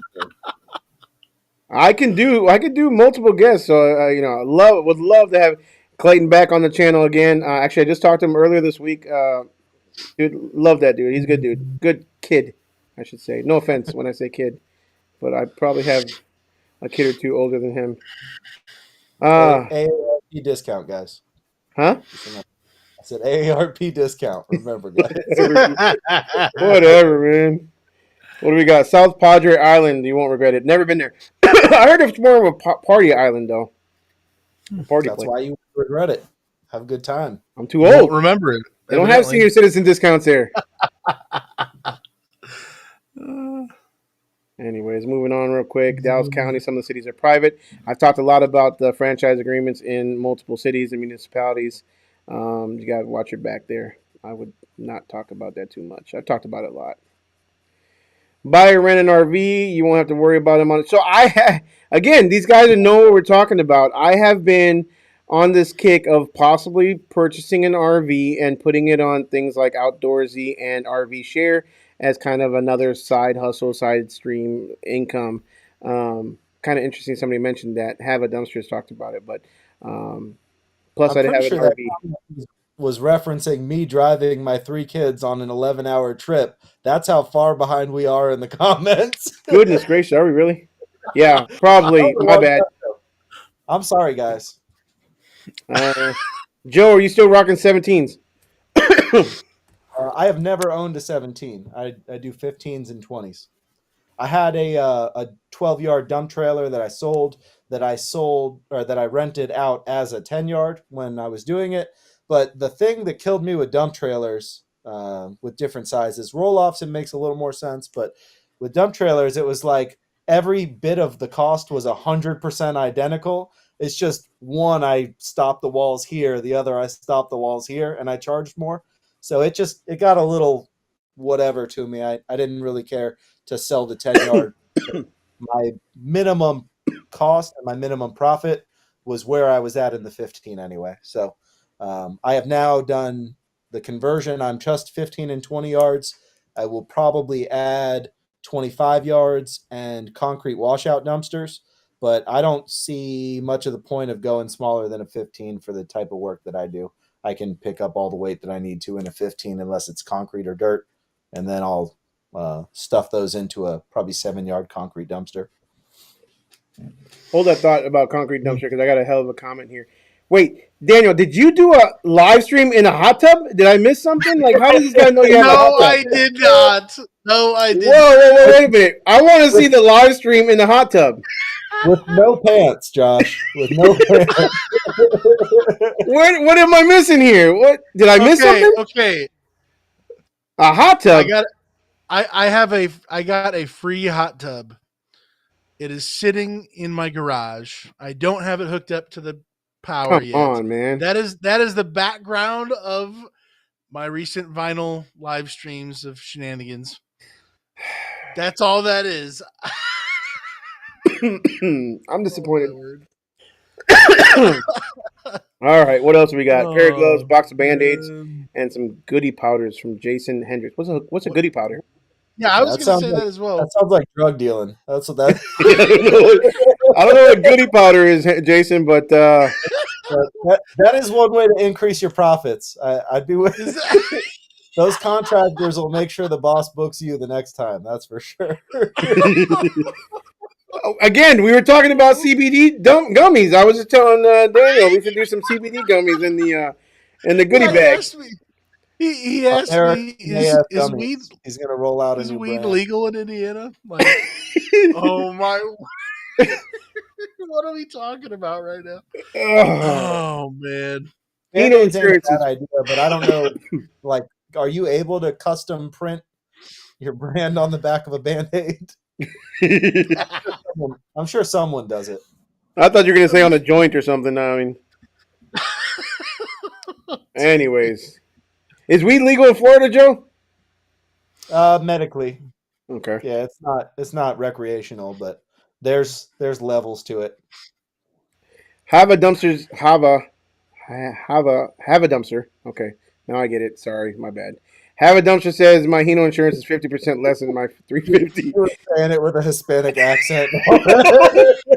It's getting late, bro. It's like past my bedtime. Okay, all right. Don't have a clue. Okay, his insurance is cheaper on his Hino than it is F350. F350 is expensive, man. What's your average monthly maintenance cost per dumpster? Ooh, do you have that calculated? I don't. Yeah, I don't have it calculated. I would say right now, there's really no cheap cost on the dumpster. Yeah. Huh? All my dumpsters are less than a year old, so outside of squirting a little grease in there and doing a little touch-up paint, and I haven't even bought touch-up paint, so I'm still rocking the paint that I got from them. Speaking of which, I do need to do a lot of touch-up. A lot of my cans have scratches on them. Yeah, me too. But yeah, I mean, if you can, my color is custom, which is great for branding, but annoying for these kind of conversations. If you just have black dumpsters and you can go down to a Tractor Supply store and buy a 5-gallon bucket of paint for $60, I mean, your maintenance is basically zero, assuming you actually take care of the stuff. I don't know if she quite meant. She could be breaking up our maintenance costs by the number of dumpsters. You know what I'm saying? As far as our trucks are concerned, total maintenance of the whole operation. You mean? Possibly. I'm not sure, yeah, but only having a couple trucks and one of them is a full time, the other one's kind of a fill in. The maintenance costs are not too much, and you've seen if you watched my channel like the different things that I've had to do. But I'm not at the point where I have very much maintenance because they are newer trucks. So other than the $440 fuse. several times over, and oil changes, which I find Mac jokes. I know it's a little too close to home right now. for sure, dude. So even Mac, let's say an oil change, they wanted $700 something for an oil change, and I went to my normal mechanic where I was storing my dumpsters, and they do them for like 300. They normal filter, all that stuff. So I want to say 300. Um, so, anyways, Yeah, even my 2500, the Chrysler Jeep Dodge Ram dealerships for oil change and fuel filters want $650 to do the both of those. My like local community auto shop does both for 300 and change. So it's like, it's like if you go to the place that's on the hood of the truck, you're probably going to spend a couple dollars. But if you find someone that just knows what they're doing, you can probably cut that cost in half. Most of it's labor rate, which is kind of crazy because these dealerships will jack up. Mainly it's for warranty reasons. A little bit of insight for those of you who aren't really involved in the automotive side of things. There's a lot that gets paid out by companies via warranty. So if they set their labor rates astronomical and warranty pays X amount of hours to do whatever the job is, they make crazy amounts of money because their labor rate is naturally high, which is bad from a consumer perspective. But when half your work is getting paid out by the corporate brand, it's a good way to go. So find someone whose labor rate is not astronomical and who does good work. bingo. Or be Dan and do all your own maintenance on a 700,000 mile truck like a madman. It's one of those things. I was depressed when my truck just hit 100,000 miles. Literally, like I would be so proud of a 700,000 mile truck. That would be. I'd have it on a T-shirt. Well, Cummins, they actually have a 100,000, 2, 3, 4, 5, all the way up to a 1,000,000 mile club. So right now, every time you hit another 100,000, you have to pay for it, which seems really, but $5 or $10. But, yeah, dude. So I have up to 600,000 like pins that you can like attach to your grill if you wanted. I just shoved them through my drywall of my garage and they're lined up. So I've yet to get the 700,000 one, but yeah, original transmission, one set of injectors, one turbo. I'm blessed. So unreal. on that one. Nice. Where we at, Joe? I think you skipped a few, but I don't know. You're down average cost of maintenance on a dumpster. Fords and dually trucks get stolen a lot in South Texas. I pay $40 a lane for a semi-truck lane, Man. 5 minutes from the landfill. That's a good price, Hava. When I was paying per lane, I was paying $100 a lane. Yeah, that's Darko down in St. Pete. I think he's like 140 a lane. So yeah, I mean, if you get into those actual cities, but with that said, he is like you could hit a baseball or you could throw a baseball and hit the landfill from his yard. Nice, which is nice. So, David, I get to park my excavator, hydraulic dovetail trailer, and other dumpsters in a nice lot in town because I leave one dumpster on site for him to use. That's the way to do it. Barter. I will exchange services with anyone that offers a good service that I need to use, because you're already paying for the equipment. As long as people aren't tying it up, it's a no-brainer. Actually, the guy that does my yard work, he brings home his like tree clippings and yard clippings and stuff like that, and he just throws them in my dump trailer. I haven't really been renting out the dump trailer much anymore. I'm down to just the one, and it literally just stays parked in my side yard, and every week or two he'll come by and just park his trailer next to it, throw some stuff in it, and I'll haul it off to the dump, use it on an odd job if someone happens to book it. But yeah, I mean, it's like you already have the equipment. If you're able to get something extra out of it, he gets to save money. He's not paying to have his landscapers sitting in line at the dump, and I'm not having to pay him to cut my grass. So nice. It's a win-win. Find a handful of those type of things. It works out well. I want to hear other barter ideas that other you guys are bartering for services. If so, put them in the comments as well. Yes. I haven't bartered Your much. guy sounds like the other guy in my town talking to Josh. I think he's talking about the 30-yard dumpster guy. Yep, Yeah. yep. Well, just old Yeah, school guys. there's one of those guys in every town, that's for sure. Yep. Owning a phone business is the same way. Some people are just absolutely greedy. You are not wrong there. That's, human nature at the end of the day. You have to kind of fight the urge to be selfish. And I think a big problem in our society nowadays is for the last 50, 60 years, society as a whole has told everyone to go out and do what makes them happy, which I think is the wrong way to live. I think ultimately trying to do things for other people will ultimately bring you the most happiness. So we as kind of like a really, I think it's global for the most part, all the very well established countries. People have just become too self-absorbed. Everything's about what the world can do for them instead of what they can do for the world. And it takes a lot of effort to break that mold and stop thinking about yourself as the center of the universe. So you got to find like-minded individuals that agree with that on a philosophical level, Yeah. and ultimately do what you can for your neighbor rather than yourself. And surround yourself with those people. Like somebody commented earlier, like you are who you hang out with, right? And it's always been, my parents always said that growing up, like you are who the people you hang out with. So find yourself the right people, find yourself the right networking group, find yourself the right, business like-minded individuals, and hold on to those guys and help each other out succeed because there's so much room for us all to kind of get together and succeed. It's not about one or two people.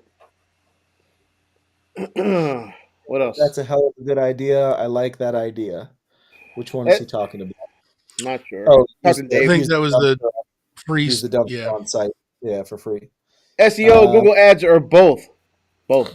all of it, everything, all the Every, time, 100%. Google Ads while your SEO is improving. That's all it is. And then hopefully your SEO will supersede your ads or your calls on your SEO or your returns on your SEO will supersede your Google Ads, and you won't eventually even need Google Ads later on down the road. Hopefully, that's the Yeah, idea to do it. I think Google Ads basically is the faucet that you turn off when you're too busy to cover the extra work you're getting from Google Ads.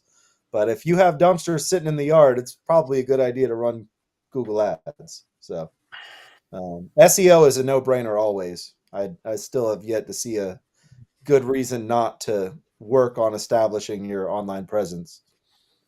It is interesting though, because if you're trying to do your own SEO work, Google just changes what they look for all the time.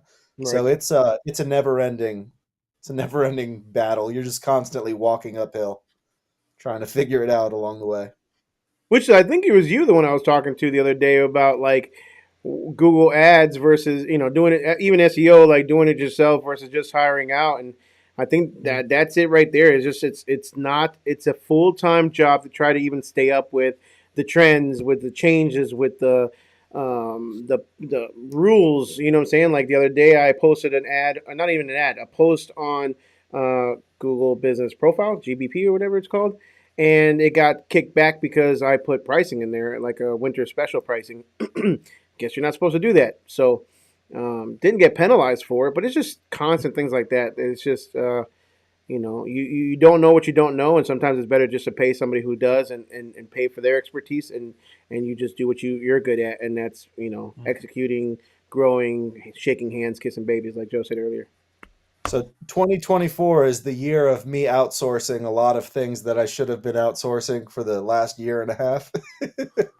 There is great power that comes with learning how to do everything yourself, but it's also like a burden, and it will slow down your potential growth if you're not wise enough to let the professionals do what the professionals do. It's kind of like you wouldn't go do your own dentist work, so just pay the dentist to do it.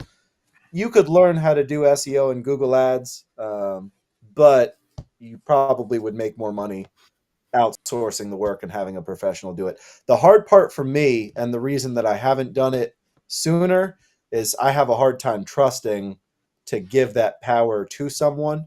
And like, there's ways to track it, but especially when you're first starting out, it's very hard to know when someone does or doesn't know their stuff, and how to actually make sure that the money going in is worth the investment. So finding a good person is a no-brainer. That's the way to do it. But yeah, it's good to at least have a good understanding of what it is, so that the person that you give the power to isn't just abusing you. Because I've heard story upon story upon story of the SEO guy that charges $1,000 a month, and 6 months later you're out 6 grand and there's nothing, positive happening on your website. So it is absolutely something that needs to be kept in check, but it is better to outsource it and just let a professional do it if you can find a good quality person to do it. Which is also why learning what you did, doing what you did, right? Learning at least the basics of it, so that you can be knowledgeable enough to where you're keeping an eye on the guys that are doing what you're paying them to do. I spend my time checking up on them, or just reviewing the reports, not just their reports, but doing my own. I have a subscription with Ahrefs. I have a subscription with SEMrush, all different types of software, so that I can check to see how the health of my website is doing, see what kind of new keywords it is, all that stuff. But I know basics. I don't keep up with the changes, so I keep them in check. I know what I'm looking for. Not always how I want it to look, but eventually it all works itself out. So. For sure. What's your time worth too, right? At the end of the day, what's your Oh time? yeah. Well, that's the real killer, is like, I'll spend, if I have a day where I'm not doing a lot of real dumpster stuff, I'll spend a whole day, it's like editing out the website and doing this, that, and the other.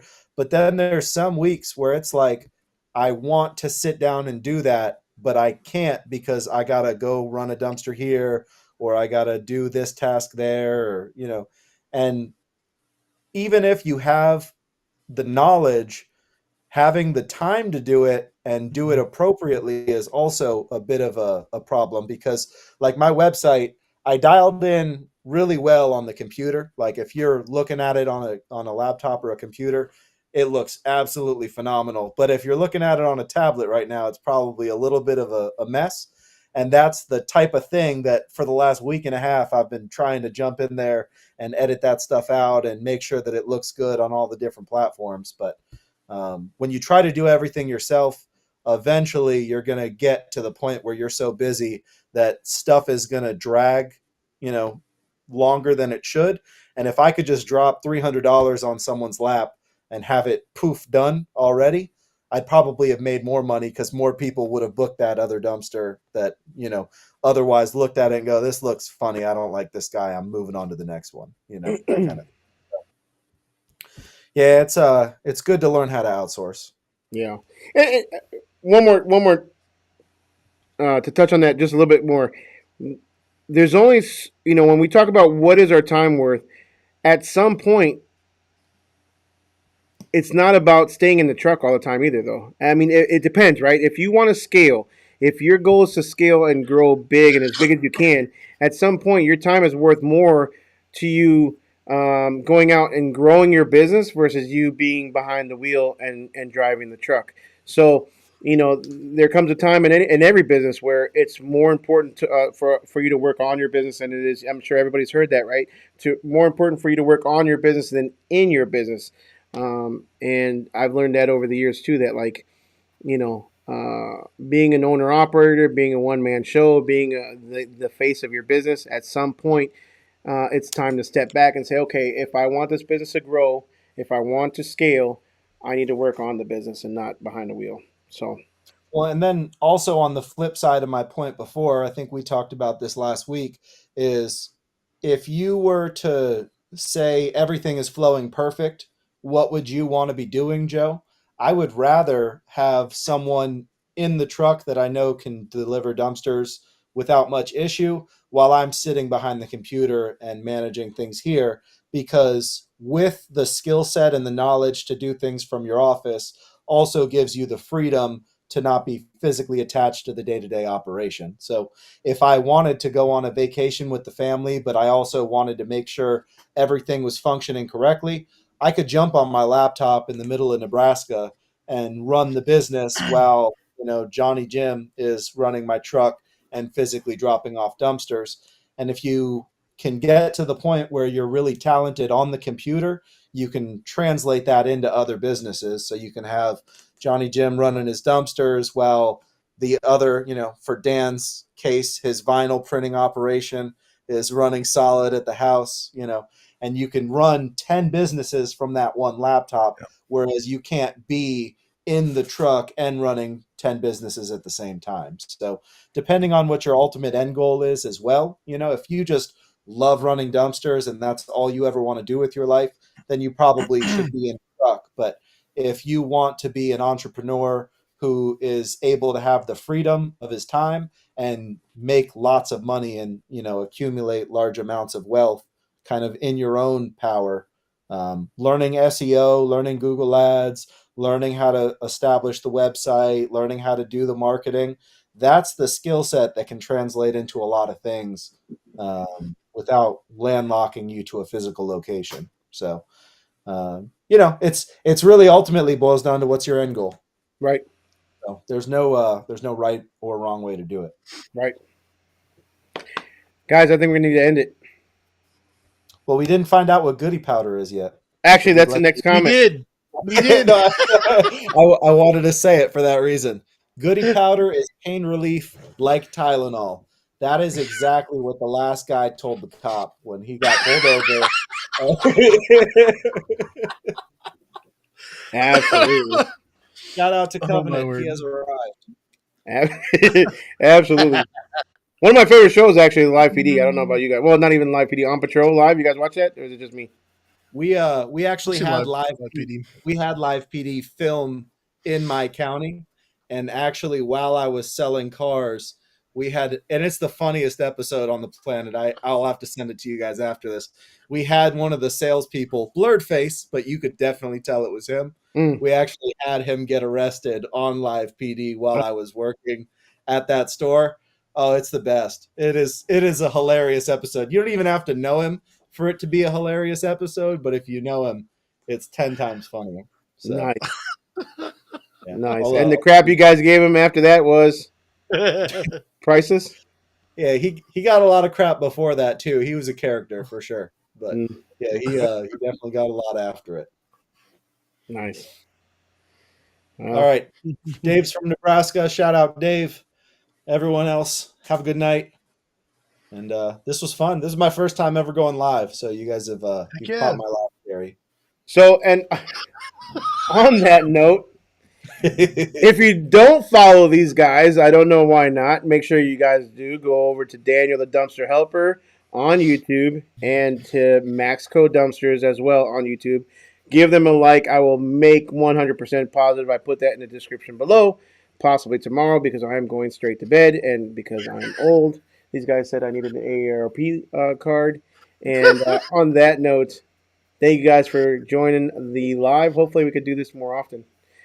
I will be going live every Wednesday, hopefully. Keep me accountable at 7 o'clock Central, whatever time that is. I don't know. See you guys on the next one. Make sure you like, subscribe, smash the notification bell. Like these guys. Have a good one. Later.